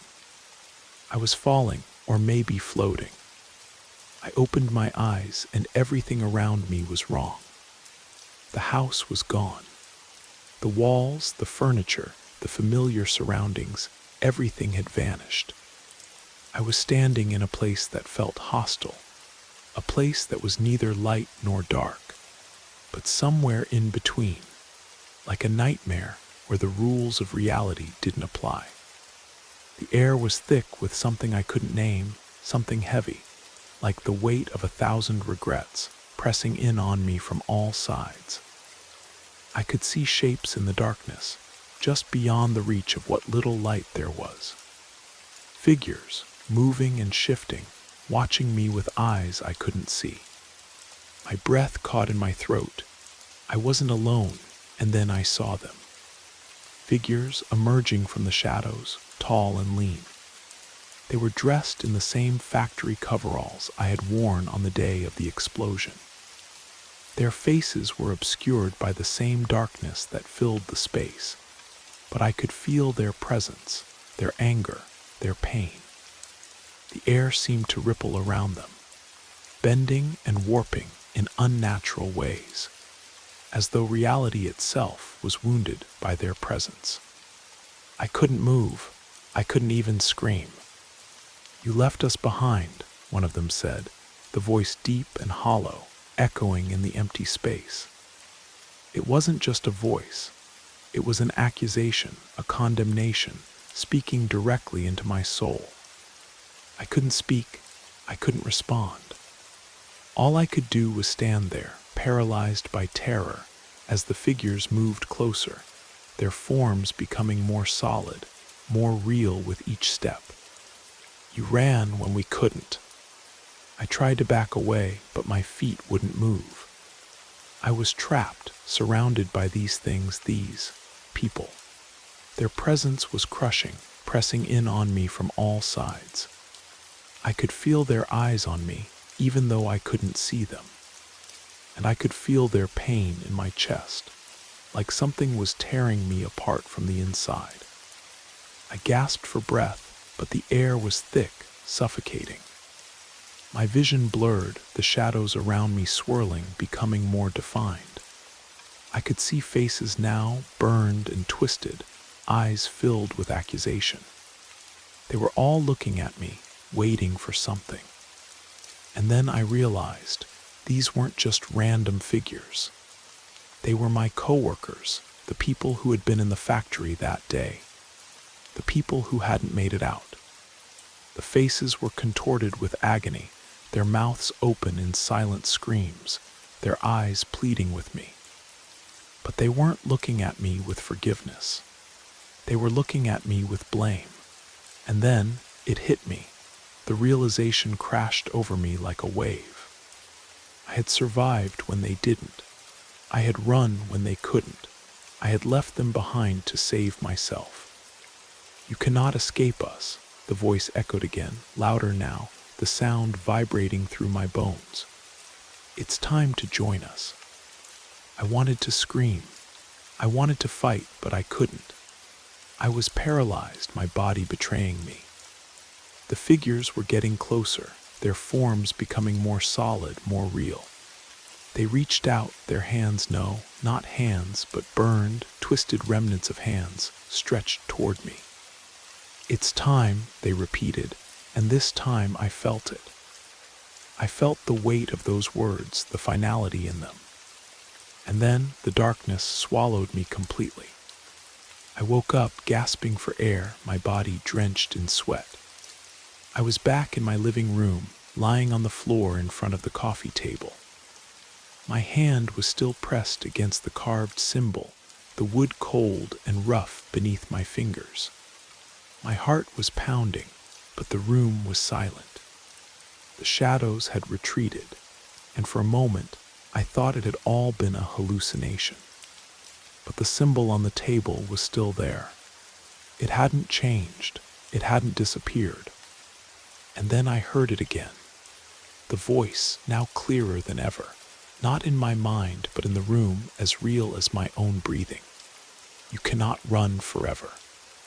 I jumped to my feet, my mind racing, the panic rising in my chest again. The walls felt like they were closing in. I could feel the weight of their presence, just beyond my reach, waiting for the right moment to strike. I didn't know how much longer I could endure this. The terror, the voices, the shadows, it was all becoming too much. And the worst part, I knew it wouldn't stop. It couldn't. They had already found me. The voices didn't fade. They were constant now, more insistent, filling every corner of my mind, shattering my thoughts until they were nothing more than fragments of pure fear. I could feel their presence, as though it were a physical weight on my chest, growing heavier with each breath I took. It was as though the entire world had shifted, leaving me suspended in a place where nothing made sense. And yet everything was terrifyingly real. I tried to ignore the symbol on the table. I tried to focus on something else, anything else, but the darkness was all-consuming, devouring every moment of clarity. It was relentless. It followed me, invaded me, and I couldn't escape. No matter how hard I tried to distance myself from the factory, from the voices, from the shadows, it all circled back. The van, the figures in the darkness, the faces, it was all connected, and I was at the center of it all. I staggered to my feet, my body trembling with exhaustion and fear. The room felt alive with malevolent energy. The walls were closing in again, and the familiar sounds of the house seemed more threatening than before. Each creak, every small movement, was amplified in my ears. The air felt heavier than before, as if it were thickening around me, thick with the weight of something unspeakable, something ancient. And still, the voices pressed on. There was no escape from them. "You cannot hide from what you've done," the voice said again, clearer this time, as though the figures were standing right behind me, breathing down my neck. I could almost feel the heat of their presence on my skin. It wasn't just a whisper anymore. It was a judgment, a verdict. And for the first time, I understood. I had no choice but to face them. Whatever I had left behind, whatever I had brought back with me, It would never let me go until I confronted it. I stood motionless, my mind spinning. I wanted to scream, to cry out, to demand justice, but I couldn't. The words wouldn't come. My mouth was dry, and my chest ached with the weight of it all. The room, the walls, the air, everything felt like it was suffocating me. And yet I knew deep down that it wasn't the house itself that was trapping me. It was my guilt. I had to make a choice. For the first time since the explosion, I wasn't sure if I had truly survived it. I thought I was free, thought that if I just went back to my normal life, it would all fade away. But it hadn't. It had never been that simple. The explosion had opened a door, and whatever had followed me through from the other side wasn't just a product of my imagination. It was real, and it was here for a reason. But why me? Why now? My mind raced with possible explanations, survivor's guilt, trauma, hallucinations, but none of them felt right. The voices were too real, the presence too tangible, the symbol on the table. It had been carved with something that reached into my very soul. It had connected me to something I couldn't see, something I couldn't understand. A chill ran through me, and I turned toward the window. Outside, the neighborhood was silent. The houses were dark, bathed in the cold, unforgiving light of the street lamps. But something was wrong. The air outside felt wrong, too. It was too quiet, too still, like the world was holding its breath, waiting for something to happen. I walked toward the window, every step slow and deliberate. My reflection in the glass looked different somehow. The face staring back at me was pale, hollow-eyed. It didn't look like me, not anymore. I wanted to step away, to pull myself back from this nightmare, but the voices wouldn't let me. They were inside me now, deep in my bones, a constant reminder of what I had done. "You have to choose," the voice whispered again. It wasn't just a question, it was an ultimatum. I could feel the weight of it in my chest, the terror of what might happen if I didn't make a decision. I turned away from the window and walked back to the coffee table with the symbol. The carved lines still gleamed in the dim light, dark and deep, like they were alive. The faces, the eyes, they were there, watching, waiting. I could feel them behind me, could feel their presence like a weight pressing down on my shoulders. I had to make a choice. I closed my eyes, trying to focus, trying to clear the panic from my mind. And for the first time, I understood. The truth was right there, just within reach. The van, the explosion, the figures in the darkness. It had all led to this moment. I had brought something back with me, the symbol. It wasn't just a warning, it was a key. It was how I could stop this, how I could end it. But there was a price to pay. I didn't know what that price would be, but I knew deep in my heart that I would have to pay it. I reached for the symbol, my fingers trembling as they touched the carved wood. For a moment, nothing happened. The air around me felt thick, like everything was holding its breath. Then, as if the room itself sighed, the darkness seemed to shift. The shadows in the corners of the room stretched and warped, and I felt a coldness seep through me, like it was reaching inside my very soul. "It's too late for running," the voice said. But this time, it wasn't just in my head. It was behind me, close enough that I could feel its breath on my neck. I turned around, but there was nothing there. The room was empty, except for the van. It was back, sitting in the middle of my living room, a dark silhouette against the dim light. The headlights flickered weakly. The engine hummed softly, as if it had never left this place. And in the driver's seat, the figure was waiting. The choice had been made. There was no turning back now. I stepped forward toward the van, and I knew that whatever happened next, I would finally face the truth about what I had done.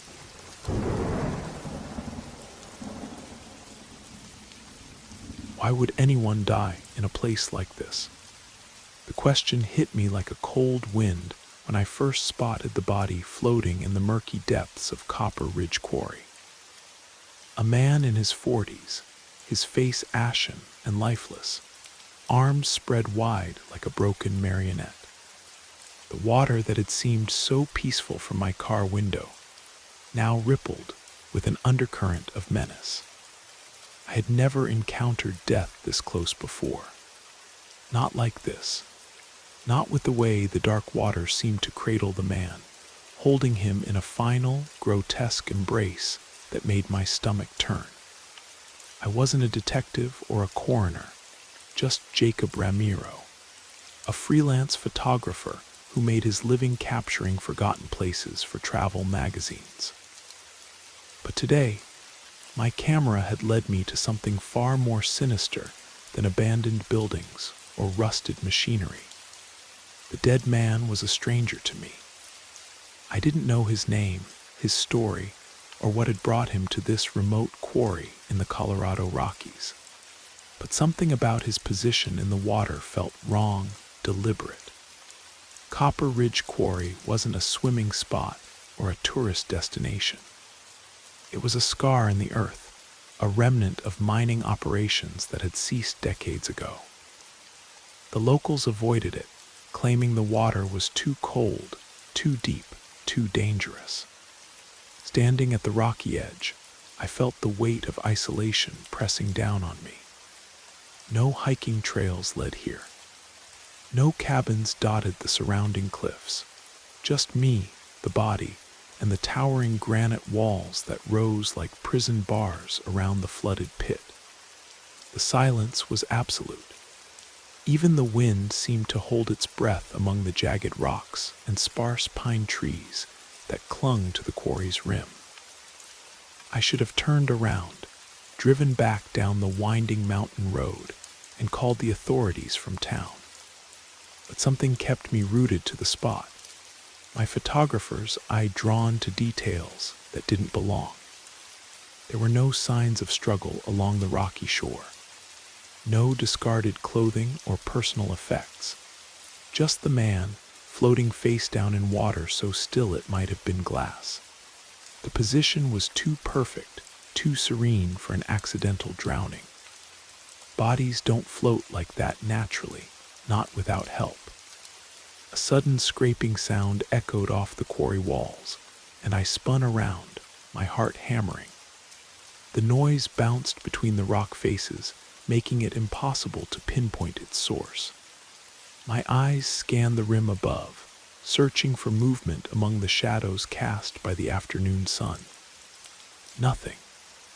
Just the play of light and darkness on ancient stone. The water looked wrong too. Where mountain lakes should be crystal clear, this was opaque, almost oily. The mining operations had ended in 1973, according to the Historical Society, but the quarry still bore the scars of human interference. The water had an unnatural quality, as if it were holding secrets in its depths. I found myself stepping closer to the edge, my boots crunching on loose gravel. The air grew colder with each step, carrying a metallic taste that coated my tongue. The body hadn't moved, but something about its stillness seemed expectant, as if it were waiting for something to happen. My hand moved instinctively to my camera, but I stopped. This wasn't a shot for my portfolio. This was someone's final moment, and I felt like an intruder in a story I didn't understand. That's when I heard it, a whisper so faint it might have been my imagination. It seemed to rise from the water itself, a sound that bypassed my ears and went straight to my spine.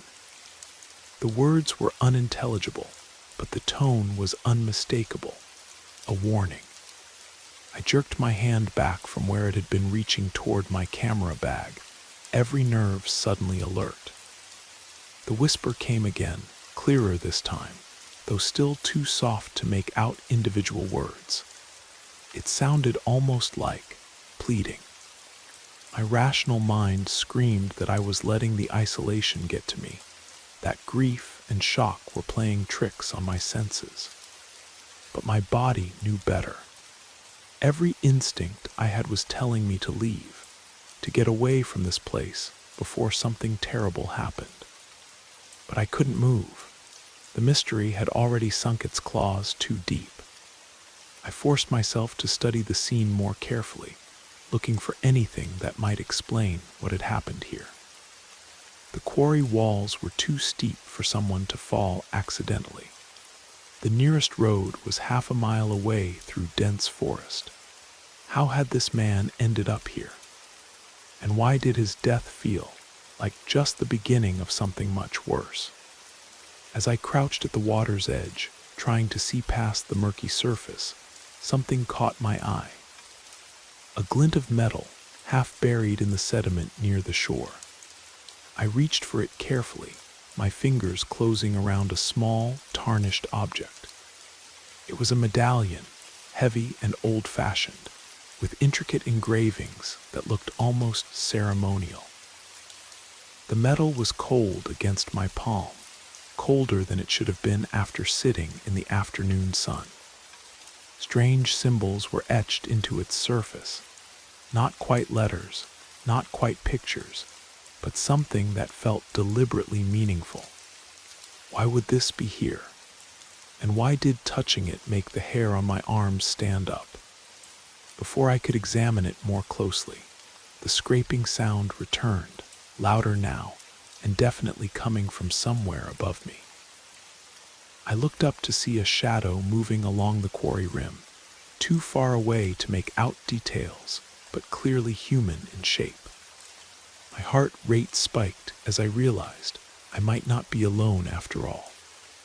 The shadow paused, and I had the distinct feeling of being watched. Then it began moving again, not away from the quarry but down, following a path I couldn't see. Someone was coming. I should have called out, should have identified myself as a lost photographer who had stumbled onto a crime scene. But something about the way the shadow moved, deliberate, patient, predatory, made me stay silent. My photographer's instincts, honed by years of capturing candid moments, told me that revealing my presence would be a mistake. The medallion grew heavier in my hand, and I shoved it into my jacket pocket. Whatever was happening here, I was now part of it. The weight of the metal against my ribs felt like a brand, marking me as something more than just a witness. The shadow disappeared behind an outcropping of rock, but the sense of being hunted remained. I backed away from the water's edge, my eyes fixed on the spot where I'd last seen movement. The silence stretched taut, broken only by the sound of my own breathing and the distant whisper of wind through stone. Then I heard footsteps. They weren't trying to be quiet. The sound of boots on loose rock echoed clearly through the quarry, growing steadily closer. I counted the steps automatically, 15, 20, 25. Each one bringing whoever it was closer to where I stood exposed on the narrow shore. I looked around desperately for somewhere to hide, but the quarry offered little cover. The walls rose straight up from the water's edge, smooth and unforgiving. A few boulders had tumbled down over the years, creating small caves and crevices, but reaching them would mean crossing open ground where I'd be clearly visible. The footsteps stopped. In the silence that followed, I could hear my own heartbeat thundering in my ears. Whoever was up there was listening, waiting, perhaps deciding what to do next. The medallion seemed to pulse against my chest, and I had the crazy thought that it was calling to something, drawing attention to my location. A pebble skittered down the quarry wall, followed by another. Then a voice, rough and strained, called out across the water. "You shouldn't have come here."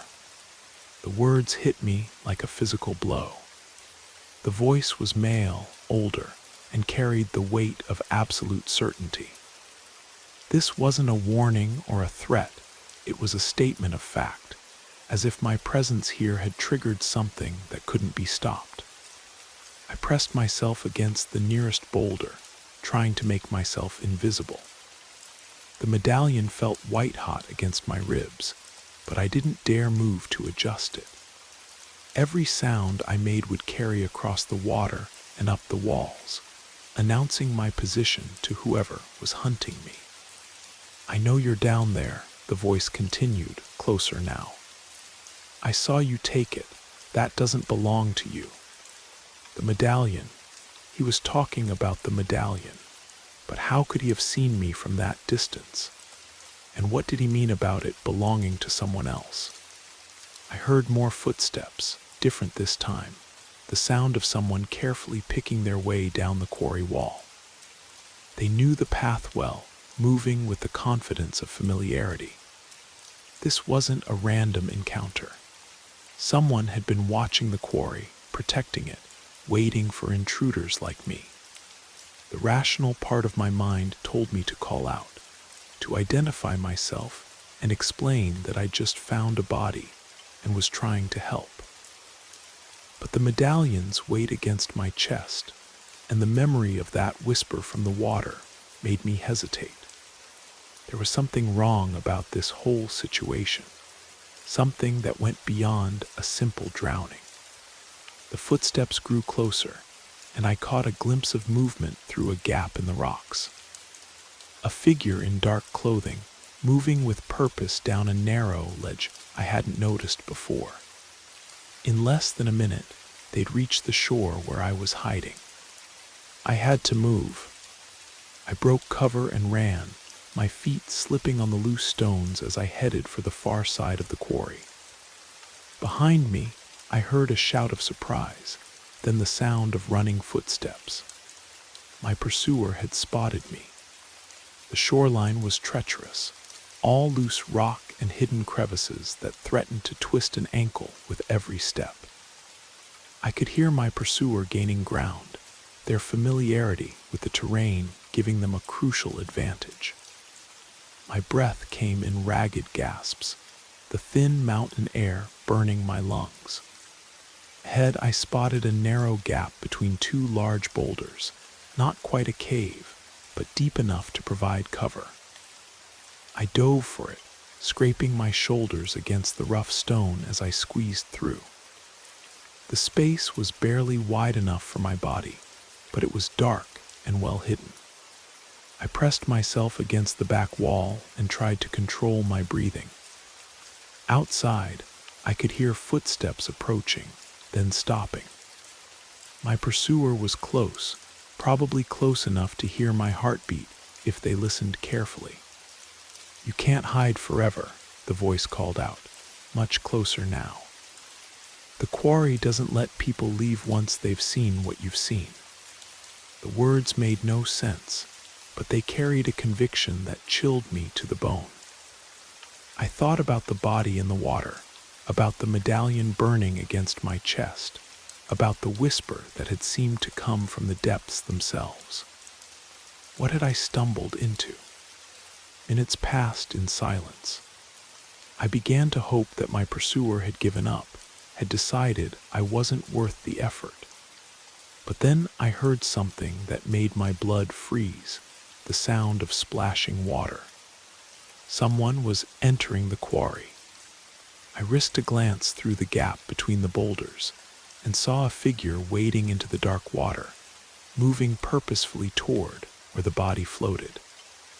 They weren't trying to rescue anyone or call for help. They were doing something else entirely.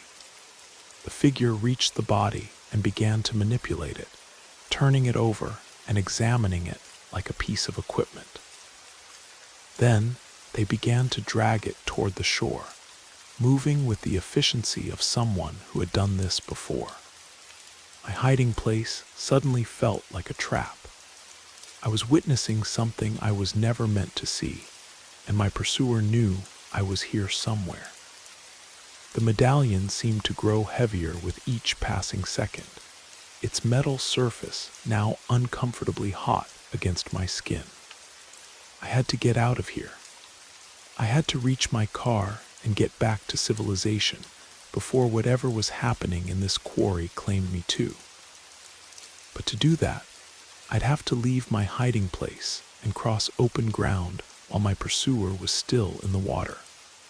The figure had dragged the body onto the shore and was now examining it more closely. In the fading afternoon light, I could see that they were older, maybe 60, with gray hair and clothes that had seen better days. They moved with the careful precision of someone performing a familiar ritual. Then they looked up, scanning the quarry walls with eyes that seemed to glow in the dim light. When their gaze passed over my hiding place, I felt a chill that had nothing to do with the mountain air. Those eyes had seen too much, knew too much, and they were looking for me. The medallion calls to its own, the figure said, their voice carrying clearly across the water. You can feel it, can't you? The pull, the need to understand. That's how it starts. They were right. I could feel it, a growing compulsion to know more, to understand what was happening here. The medallion wasn't just a piece of jewelry. It was a key to something larger, something that had been hidden in this quarry for decades. But I also knew that curiosity had killed more than cats. Whatever secret this place held, it had already claimed at least one life. I couldn't let it claim mine too. I waited until the figure turned away, then slipped out of my hiding place and began climbing. The quarry wall was steep, but not impossible, and adrenaline gave me strength I didn't know I had. Hand over hand, I pulled myself up the rocky face, my camera bag bouncing against my back with each movement. Behind me, I heard a shout of alarm. My pursuer had spotted me, but I was already halfway up the wall, and they'd have to choose between following me and dealing with the body they'd been so interested in. I reached the rim just as the sun disappeared behind the mountains, plunging the quarry into deep shadow. My car was where I'd left it, a blessed sight after the nightmare below. I ran for it, my keys already in my hand, and threw myself behind the wheel. The engine turned over on the first try, and I gunned it down the mountain road without looking back. But even as I put distance between myself and the quarry, I could feel the medallion's weight against my chest, a constant reminder that I hadn't escaped at all. I had become part of something, and it wasn't finished with me yet. The drive back to town felt like a descent into a different world. The familiar lights of Millbrook appeared around a curve, their warm glow a stark contrast to the cold darkness I'd left behind. But even surrounded by civilization, I couldn't shake the feeling that I was being watched. I parked outside the Pineview Motel where I'd been staying, my hands still shaking from the adrenaline. The medallion had grown quiet against my chest, but its presence remained a constant weight. I needed to understand what I'd found, what I'd witnessed, and what it meant for the man who had died in those dark waters. The motel room felt like a sanctuary after the quarry's oppressive atmosphere. I locked the door behind me and drew the curtains, then pulled out the medallion for a closer examination. Under the harsh fluorescent light, the engravings were clearer, but no less mysterious. The symbols looked almost runic, carved with a precision that suggested ceremonial importance. I grabbed my laptop and began searching for information about Copper Ridge Quarry. The mining operation had been extensive, employing over 200 workers at its peak in the 1960s. But in 1973, disaster had struck. A tunnel collapse had killed 7 miners, and the company had shut down operations rather than face the lawsuits and safety investigations. The bodies had never been recovered. I stared at the screen, pieces of a puzzle clicking into place.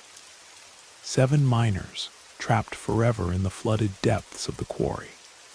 The medallion grew cold in my hand as I read the list of names. Thomas Brennan, Michael Torres, James Sullivan, Robert Hayes, David Chen, Mark Rodriguez, and William Park. 7 men dead for 50 years. 7 men whose bodies had never been found, whose families had never had closure. And now, one more death in the same cursed waters. The medallion seemed to pulse in my palm, and I had the disturbing thought that it was trying to tell me something. But what? And why had it been buried in the sediment near the shore, waiting for someone like me to find it? I tried to push the questions aside and focus on what I needed to do.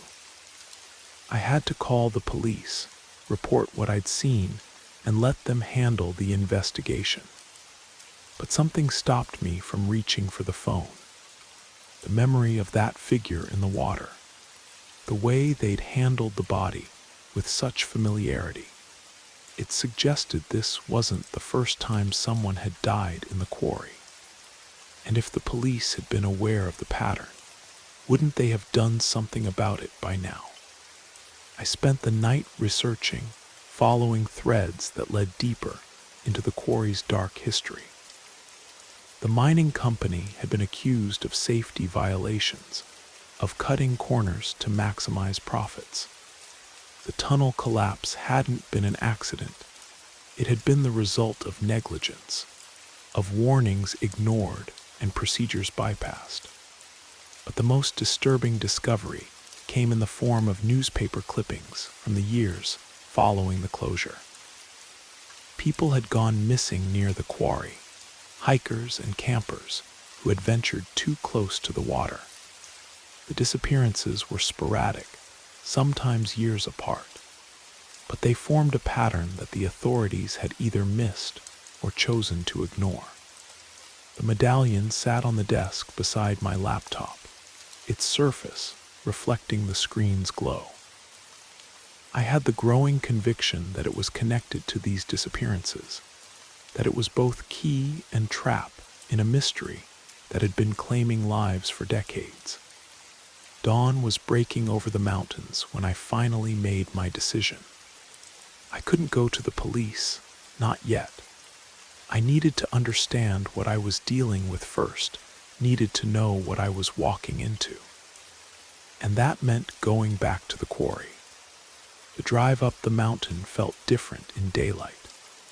The same winding road, the same pine forests, but the sense of dread was stronger now. I knew what waited at the end of this journey, knew that I was walking into something that had already claimed too many lives. I parked in the same spot and approached the quarry with my camera bag slung over my shoulder. The medallion was in my pocket, its weight a constant reminder of the choice I was making. I had to know the truth, no matter the cost. The water was still, reflecting the morning sky like a mirror. The body was gone, of course, my pursuer had seen to that, but something else had changed. The air felt different, charged with an energy that made my skin crawl. I set up my camera and began photographing the scene, documenting everything I could see. The telephoto lens revealed details I'd missed before. Scratches in the rock that might have been made by climbing gear, areas where the sediment had been disturbed, shadows that might have been cave entrances. But as I worked, I became aware of a growing presence in the water. Not visible, but felt, a weight that pressed against my consciousness like a physical force. The medallion grew warm against my leg, and I realized it was responding to something in the depths. I lowered the camera and stared into the water, trying to penetrate its murky surface. For a moment, I thought I saw movement down there, shapes that shifted and writhed in the darkness. But it might have been my imagination, might have been the play of light and shadow on the disturbed sediment. Then the water began to bubble. Small at first, just a few air pockets rising to the surface. But they grew larger, more frequent, until the entire center of the quarry was churning with activity. The medallion was burning against my leg now, hot enough to make me gasp. Something was rising from the depths. I stumbled backward, my camera forgotten, as the water level began to drop. Not draining away, but being displaced by something massive moving beneath the surface. The bubbling intensified, and I caught a glimpse of something pale and twisted in the roiling water. Then the first body surfaced. It was one of the miners, his face preserved by the cold water, but twisted into an expression of eternal agony. He didn't float like the dead should. He moved with purpose, his eyes fixed on me with an intelligence that made my blood freeze. Behind him came another, then another. 7 figures rising from their watery grave, their mining helmets still strapped to their heads, their faces bearing the stamp of 50 years of waiting. They moved through the water with unnatural grace, their dead eyes never leaving mine. The medallion was screaming now, its metal surface too hot to touch through my pants. I understood with horrible clarity that it belonged to them, had been calling to them across the decades.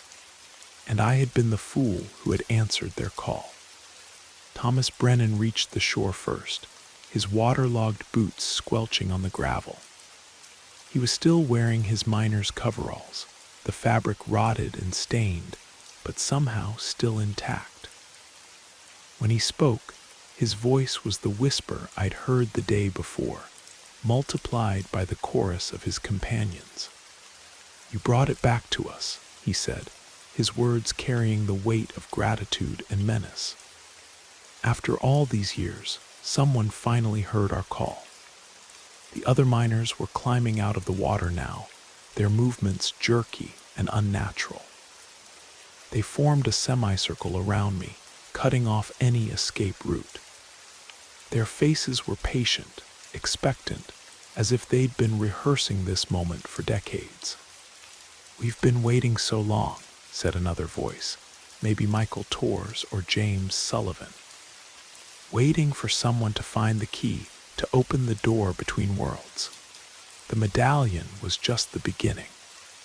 I tried to back away, but my legs felt like lead. The medallion's heat was unbearable now, and I could smell burning fabric where it pressed against my pants. But I couldn't move, couldn't even speak. The miner's presence was overwhelming, a psychic weight that crushed any thought of resistance. The others weren't strong enough, Thomas continued, his dead eyes boring into mine. The hikers, the campers, the man you saw yesterday, they couldn't carry the medallion without losing their minds. But you're different. You have the sight, the sensitivity. You can help us finish what we started. The water behind them was still bubbling, and I realized with growing horror that the mining disaster hadn't been an accident. These men had been digging for something, had found something that should have stayed buried. The tunnel collapse had been their punishment, their prison. But now I had given them the key to freedom. "What do you want?" I managed to whisper, my voice barely audible above the sound of displaced water. "Justice," said another miner, his helmet lamp flickering with ghostly light. "The company buried us, buried the truth of what we found. But death has given us patience, and patience has given us power. We want the world to know what lies beneath these mountains. The medallion suddenly cooled against my leg, and I felt some of my strength return. But the miners sensed the change immediately, their circle tightening around me. I was their key, their gateway to the world above, and they wouldn't let me go easily. "You can't fight us," Thomas said, his voice now carrying the authority of the grave. "You're part of us now. The medallion has marked you, claimed you. You'll serve our purpose whether you want to or not." But even as he spoke, I felt something else stirring in the water behind them. The bubbling had stopped, but the surface was still disturbed, still moving with a life of its own. Whatever the miners had found in their tunnels, whatever had killed them 50 years ago, it was still down there. And it was waking up. The water erupted in a geyser of darkness, and something vast and terrible breached the surface. It was older than the miners, older than the mountain itself, a thing of shadow and hunger that had been sleeping in the deep places of the earth. The miners' triumphant expressions turned to terror as they realized what they had awakened. "No," Thomas whispered, his voice cracking with fear. "It's too soon, we're not ready." But the thing in the water didn't care about their plans or their patience. It had been disturbed, and now it was hungry. Tentacles of living shadow reached out from the depths, wrapping around the miners and pulling them back toward the water. Their screams echoed off the quarry walls as they were dragged beneath the surface. I didn't wait to see what would happen next. The medallion fell from my pocket as I turned and ran, its purpose fulfilled and its power spent. Behind me, I could hear the sound of something massive moving through the water, could feel the weight of ancient malevolence pressing against my back. I reached my car just as the screaming stopped, the sudden silence more terrifying than any sound. I gunned the engine and fled down the mountain, not caring about the speed limit or the winding road. I had to get away from that place, had to put distance between myself and whatever had claimed the miners' souls. But even as I drove, I knew it wasn't over. The thing in the quarry was awake now, and it would be hungry. The medallion had been just the first key, the first step in a process that had been building for 50 years, and I had been the one to start it. The town of Millbrook appeared below me like a cluster of lights in the darkness, unaware of the horror that had awakened in the mountains above. I thought about stopping, about warning them, but who would believe me? How could I explain what I'd seen without sounding like a madman? Instead, I drove straight through, heading for the interstate and the safety of distance. But I knew I was fooling myself. There was no safety from what I'd witnessed, no escape from the knowledge that I'd helped unleash something that should have stayed buried. The medallion was gone, but its touch remained on my soul. I was marked now, claimed by forces I didn't understand. And somewhere behind me, in the depths of Copper Ridge Quarry, something ancient and hungry was stirring. The road stretched ahead into darkness, and I drove on, carrying the weight of terrible knowledge and the certainty that this was only the beginning. The quarry's secret was finally free, and the world would never be the same.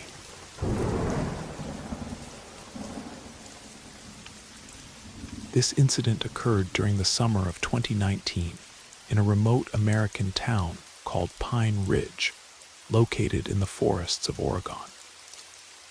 The settlement had a population of 143 residents, many of whom either disappeared without a trace or were found dead. Their mutilated bodies were scattered throughout the surrounding wilderness, and even seasoned federal investigators were shocked by what they witnessed. This tragedy was later designated as Classification Delta 7 event. The case was sealed under national security protocols. All survivors were relocated after questioning, and the area around Pine Ridge was quarantined for further research. Probably no one would have learned about this occurrence if, a couple of weeks ago, an unknown individual hadn't leaked the witness interrogation recordings online. In these recordings, town residents described the horror they encountered during that fateful night, and what they had to endure to avoid joining the ranks of the dead or missing. So here's the first recording, dated June 23rd, 2019. The file is named Thompson M. There are 3 interrogations in total in the leaked folder. They were specifically arranged in the proper sequence to show the complete picture of what happened. Witness interrogation protocol. Marcus Thompson, born 1965, lifelong resident of Pine Ridge, Oregon. Audio recording of the interrogation is in progress. Marcus, you are a witness to the events that occurred on the night of June 20th to 21st. Please tell us everything in order, on record, what you saw. During our conversation, I will ask you clarifying questions. Yeah, I've seen plenty in my time. Don't even know where to start, honestly. Think back to June 20th. What were you doing from morning until evening? Everything that preceded that incident. It was a regular day, just like any other. Friday, end of the work week. I work as a farm equipment operator, and on June 20th, I had the morning shift until lunch. What time exactly? From dawn until 2 p.m. Second shift runs from 2 p.m. until 10 p.m. Understood. Continue. Well, after Jake and I switched shifts, I went straight home to grab some food and catch a quick nap. It was blazing hot outside, about 90 degrees, so my evening plans were to head down to Miller's Creek for a swim. Made plans with the guys to meet up around 5 p.m. By the guys, you mean your friends. Yeah, Mike, Frank, Pete, Rick, basically our whole crew. We'd go hunting together, fishing trips, you know. Been buddies since high school and kept hanging out right up until that nightmare happened. Tell me, at what point did you notice the first strange things? Where were you? What time did this occur? We'd just gotten back from the creek. Decided to sit on my back porch for a while, play some poker, shoot the breeze. Same as always. So there I was, standing next to Frank, peeking at his cards, when suddenly this bright flash caught my eye in the sky. I swear to God, looked like a meteor coming down. There was this thick trail of fire following behind it, impossible to miss something that massive. All the neighbors came running out of their houses immediately. Everyone just stood there staring at this incredible sight. Something you might see once in a lifetime, if you're lucky. The thing was flying so low, I honestly got worried it might crash right on top of us. But no, we were spared. This thing crashed into the forest a few miles from our town. But here's what was weird. There was no shockwave after impact. Remember the Chelyabinsk meteor back in 2013? That created such a powerful boom that windows shattered for miles around. But here, nothing. Complete silence. And I might have been seeing things, but just before it hit the ground, that object in the sky seemed to slow down. Something seemed to break it for a split second before it disappeared behind the trees. Then everything went dark again. Do you think someone was controlling it? Honestly, I'm not sure, but it seemed like it. My friend's reaction was predictable. They wanted to go check out this amazing space artifact, or whatever was left of it. I wasn't any different, even though it was getting close to nightfall. That time of day in the forest isn't safe. could run into a pack of wolves or worse. So we decided to bring hunting rifles. Did you go on this expedition with just your 5 friends, or were there others? Well, a bunch of men gathered. Can't give you an exact number, but there were plenty of people wanting to see the fallen meteor. We figured out its approximate location by the smoke spiral that hung in the air for quite a while. All that was left was to coordinate our plan, explain it to everyone, and gather all the necessary supplies. Frank and Mike took charge of that. They were natural leaders and excellent trackers, probably came from all their night hunting experience. Now comes the most terrifying part. How should I tell this? Uncensored or tone it down a bit? Tell me exactly how it happened. Just keep the language clean, please. Yeah, all right. So we all headed into the forest together, walking carefully in single file, lighting the way with flashlights. Maybe 20 minutes passed before Frank suggested we split up. We'd lost our bearings since the sun had completely set by then, and the sky was pitch black. The guys were moving almost by feel, hoping to spot some glow from the burning rock in the distance, or something like that. Sounds pretty reckless, I know, but nobody was thinking about what danger we were putting ourselves in. This was like an expedition, and all the men felt like real explorers. Better than sitting at home, listening to their wives gossip anyway. So we split up. Pete led a group of about 12 men. They went slightly to the right. The rest of us went left with Mike, expanding our search radius. And you know, this might sound ironic, but what we were so desperately trying to find ended up finding us instead. Suddenly, gunshots rang out from somewhere nearby. Pop, pop, then immediately a second round. We weren't the ones shooting, it was the guys from the other group. My first thought was that the men had run into a wild animal. Figured they'd scare it off with a warning shot, and that would be that. But not quite. Very soon, the gunshots were replaced by blood-curdling screams. Not from one person, but several at once. Like an entire group of people was being torn apart by something. Something that couldn't even be frightened by firearms. This whole commotion lasted no more than a minute. We barely had time to react when everything around us went quiet and an oppressive silence fell. But it didn't last long. Within moments, we heard rustling from the direction where the screams had come from. Something was rushing toward us, crashing through thorny bushes. Moving so fast that I instinctively raised my rifle and aimed, afraid of meeting an enraged bear or something worse. Everyone else who had weapons followed my lead, and we waited for the inevitable. Imagine our surprise when a few seconds later, panicked Eddie Morrison from Maple Street came stumbling out of the undergrowth. His face was covered in blood, and madness showed in his eyes. He was trying to say something, warn us about something, but only incoherent mumbling came from his mouth. Then it was our turn to fight back. I realized this the moment after the guy standing furthest to the left was dragged into the bushes by something. His scream was cut short before it really began. All hell broke loose. More screams and gunfire erupted.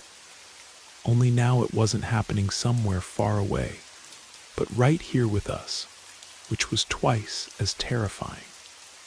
Honestly, I barely remember this part. Shadows were darting around, like very agile four-legged predators. They were picking off members of our group, one after another, and lightning fast, dragging them away into the darkness. I never managed to get a good look at them. The creatures moved too quickly and almost always avoided the flashlight beams. Plus, someone knocked me down soon after, and I tumbled into a ravine. That probably saved my life. I ended up a good distance from the slaughter. Could at least look around and figure out which way to run. This was no time for heroics. What could I do anyway? I'd lost my rifle, and it was so dark around me I couldn't make out a damn thing. The creatures were killing one person after another, killing quickly and mercilessly. We don't have animals like that in our forests. This was something else, something alien. Do you think you encountered extraterrestrials? I don't know. Can't give you a definite answer.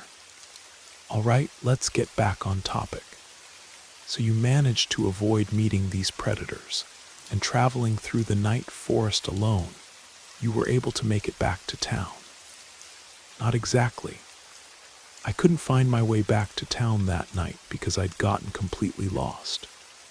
It was pitch black everywhere, couldn't see your hand in front of your face, and all I had was a dim phone light and a small flashlight. I wandered around with them for hours until I stumbled upon a hunting cabin. Our forest has many of these set up to provide shelter for lost and tired travelers. That's exactly what saved me that night. Don't be surprised. It was all luck, pure luck. The chance of getting out of that mess alive was 1 in a million. I managed to grab it. So on the night of June 20th to 21st, you weren't in Pine Ridge and didn't see what happened there. No, and thank God for that. What I saw in the forest was enough for me. I only regret one thing, that I didn't manage to warn our people about the approaching threat. Women, children, elderly folks. They were probably waiting for their loved ones, waiting for them to come home. Damn, it's hard for me to talk about this. Let's take a short break.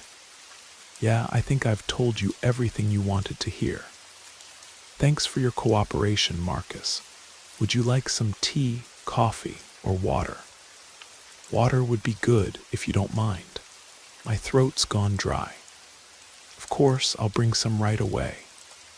I'll need to compile the report. You'll review it, sign it, and then I'll let you go. Interrogation concluded at 1:55 p.m. The second recording is dated the same day, June 23rd. The file name is Martinez J. Witness Interrogation Protocol. Martinez Jessica, born 1998, not a permanent resident of Pine Ridge, Oregon. Audio recording of the interrogation is in progress. Jessica, please tell us in detail what you saw on the night of June 20th to 21st. During our conversation, I will ask you clarifying questions. If you need time for a break or anything else, don't hesitate to ask. I'll be happy to help. Something terrible happened that night. I can't explain it logically. Something attacked our town and started killing people, one after another. We simply couldn't do anything about it. Most of the men went into the forest, and almost none of them came back. There was only one option left. Hide somewhere far away and hope they wouldn't find you. Wait, let's go in order. How did it all start? Where were you? What did you see? It's important not to lose track of events. Oh yes, of course. Sorry, I've just got so many emotions built up. It's hard to remember all this. That's perfectly normal, I understand. Start from the very beginning and don't rush.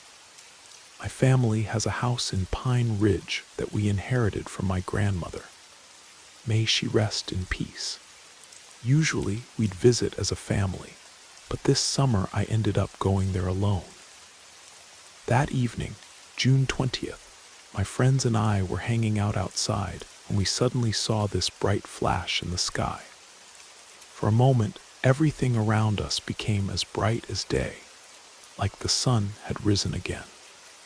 It was a meteor or something very similar. My friends Danny and Max were so impressed by the sight that they decided to go into the forest with the others. They wanted to witness this historic event. So a group of volunteers was formed to search for the fallen meteor. Yes, these were men of various ages, experienced hunters, farmers, young college students who'd come to visit relatives for summer break. They left their wives at home, said it might be dangerous, then gathered up and went into the forest. Only Uncle Marcus, our local farm worker, came back alive. He's the one who told us everything. His friends, mine, and everyone else who participated in that expedition were brutally killed by the same creatures that later attacked the town. Can you tell me how the attack happened? Yes, it happened a bit later, at night. Around 11 p.m., we started hearing bangs coming from the forest. We found out later that our guys had clashed with something unknown and were fighting for their lives.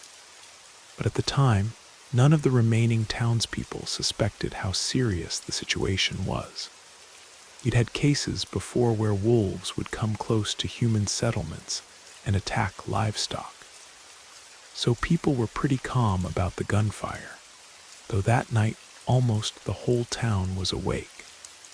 We were waiting for our men to come back home, but instead they came to us. At first, nothing suggested trouble. Some women and elderly folks were sitting on benches near their houses, talking, supporting each other. Others were just walking around, enjoying the fresh night air. Then, suddenly, out of nowhere, someone screamed. It came from Oak Street. That's the street that runs parallel to mine. At that moment, I was standing by my gate talking to a friend. We were just about to say goodbye when all hell broke loose.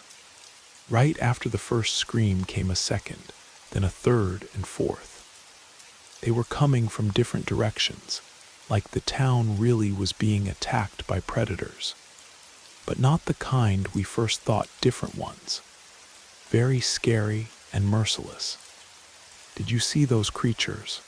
What did they look like? Like aliens. I spotted one of them when I was still standing at the gate, and I couldn't understand why the townspeople were suddenly panicking and running in all directions. The thing had climbed onto my neighbor's roof and was studying all the people gathered on our street. It was a four-legged creature, somewhat resembling a cheetah, with a very long tail and muscular limbs. Its neck was more like a huge hump with a head sticking out of it. It cleverly turned its head in different directions, as if deciding who to attack first.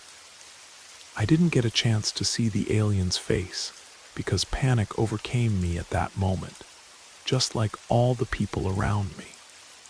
I grabbed my friend's hand, and we ran together into my house to hide from all this madness. And that's when the most terrifying part began. After locking the front door and approaching the window, I saw a horrifying scene. The creature pounced on my neighbor Vasily, and with one swipe took his head clean off, then without hesitation went after his wife too. I'd known Tamara since childhood. She was a close friend of my late grandmother's and constantly dropped by to visit us, bringing candy and generally being a very sweet woman. She had maybe 6 feet left to reach the porch, but she didn't make it. I didn't see how they killed my neighbor because at that very moment, my attention was drawn to a scraping sound from the roof. Someone was up there, apparently carefully observing the surrounding situation, looking for someone else to attack, and listening to every rustle.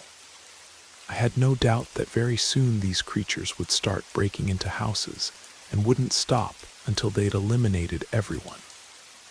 Why, I have no idea. Their motives are still unclear to me, but I knew one thing. If you can't fight or run, hide and hope they don't find you. That was the only chance to survive in that slaughter, and I chose to take it. Our house has an attic where we store all kinds of junk. We rarely go up there. It's dark, cold, and full of insects that I absolutely can't stand. But that particular night, I could put up with it. We kept our ladder outside in the backyard, so we had to figure something out and improvise. Trying not to make noise, my friend and I carefully moved a table under the wooden hatch and took turns helping each other climb into the attic. Amazingly, we essentially managed to catch the last train, because just a few minutes later, one of the entities broke into the house. It started turning everything upside down, but fortunately, it couldn't find us and left. We continued sitting there hugging each other until morning, afraid to even make a sound. That's truly a sad story. I'm very sorry that you and your friend had to go through all that. How are you feeling? Should I bring you some water? No, thank you, I'm fine. Can I ask you something? What's going to happen to our town now? I heard the authorities are planning to restrict access there. Is that true? The truth is, Jessica, you and all the residents of Pine Ridge encountered something you shouldn't have seen. But it's not your fault. You just happened to be in the wrong place at the wrong time. We'll sort out all this mess now. Whether you'll be able to return to the town, I don't know yet. It will depend on how the investigation proceeds, but you'll still have to drink some water. It's a necessary measure so you won't have headaches at night anymore. Don't worry, all witnesses go through this procedure, including your friend. So there's nothing to be afraid of. Interrogation concluded at 7:33 p.m. The last third recording is dated the following day, June 24th. The file name is Anderson T. Witness Interrogation Protocol. Anderson Tyler, born 2002, not a permanent resident of Pine Ridge, Oregon. Audio recording of the interrogation is in progress.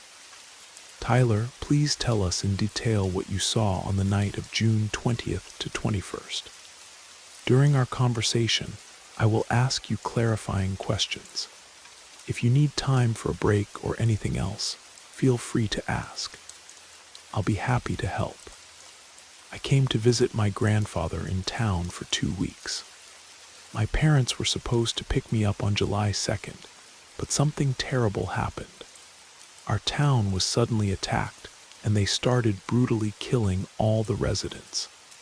I survived only thanks to my grandfather.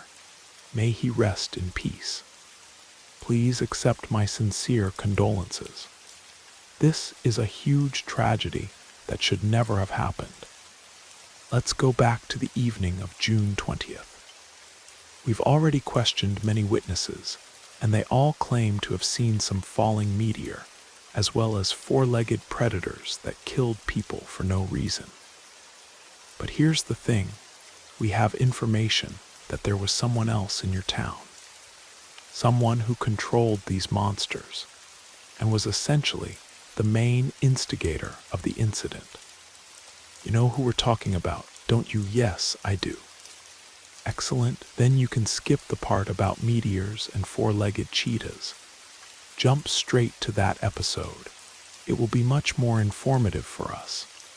I'm listening carefully. When the attack on the town happened, I was lying on my bed in my room. Grandpa Harold had sent me to sleep while he nervously paced around the house. Even through the closed door, I could hear him muttering. Of course, there was no way I could sleep. Sometimes he'd go outside to smoke one cigarette after another. He was obviously very worried about the men who'd gone into the forest and still hadn't returned. Soon screams started coming from the street. I heard them even through the closed window. Grandpa wasn't home, and I started feeling uneasy, especially when the screaming got louder and became widespread. I still didn't understand what was happening, but it was obvious that nothing good was going on. Maybe 5 or 7 minutes passed before my grandfather burst into the house, all out of breath and frightened. Coming into the room, he grabbed me by the scruff of my neck, led me to the closet, and told me to climb inside. He never answered my questions. I had to hide, and he went to the hallway. After that, I couldn't see anything, only hear. I tried my hardest not to cry so I wouldn't attract attention to myself. Something was killing my grandfather, and it was taking a long time because he was trying to defend himself using an axe. But his chances were practically zero, and eventually the thing got what it wanted. After this brutality, it walked around the house for a while, but not finding anyone, went back outside. I stayed sitting in my hiding place, thinking about how to survive the night. But that wasn't the end of it. Very soon I heard the sound of footsteps. Someone had entered the house and started wandering from room to room. He was rummaging through drawers, looking in the refrigerator, opening kitchen cabinets, like he was searching for something. And eventually, he found me. This encounter was both strange and frightening at the same time. When the closet doors opened, I was faced with a tall humanoid creature. Its skin was smooth and white. Or maybe it was a suit, I'm not sure, but I'll never forget that alien's face. It had sunken light blue eyes and a small mouth with colorless lips. Instead of a nose, there were 2 small holes through which it was breathing incredibly fast, like it wasn't getting enough oxygen. We studied each other for several seconds. Then the creature suddenly turned and looked toward my laptop. Apparently, it was interested in some component inside, a circuit board or something like that. The alien approached the computer and started tinkering with it, not even bothering about my presence. I was no longer interesting to it, because it had finally found what it was looking for. You know who that was, right? And you know that I saw it, but how? How do you know all this? You see, Tyler, our world isn't as simple as we see it, as you see it. A bunch of secrets are hidden from curious human eyes. And that's not bad, because our psyche is quite fragile, and few people are capable of accepting true reality as it really is. Do you understand what I'm talking about? Yes, I understand. And I also understand that you're involved in all this. Because as soon as morning came and those creatures left the town, your black helicopters and tinted cars immediately appeared. Right on cue. Very convenient timing, wouldn't you say? You're not that dumb for a 17-year-old kid. I praise you for the deduction, of course, but everything isn't actually like that. We're not to blame for the attack on Pine Ridge, and we really are sorry that so many people suffered. Subject 136 escaped due to a technical malfunction. Our specialists have already picked up its trail, and soon it will be returned back home. As for you, Tyler, tomorrow you'll forget what you saw, and your life will once again be filled with meaning and joy. Alina, please bring some water. Interrogation concluded at 11:45 a.m. Thank you for spending this time with Brad Arrows. We hope the stories whispered through the rain carried you far into your imagination or your dreams.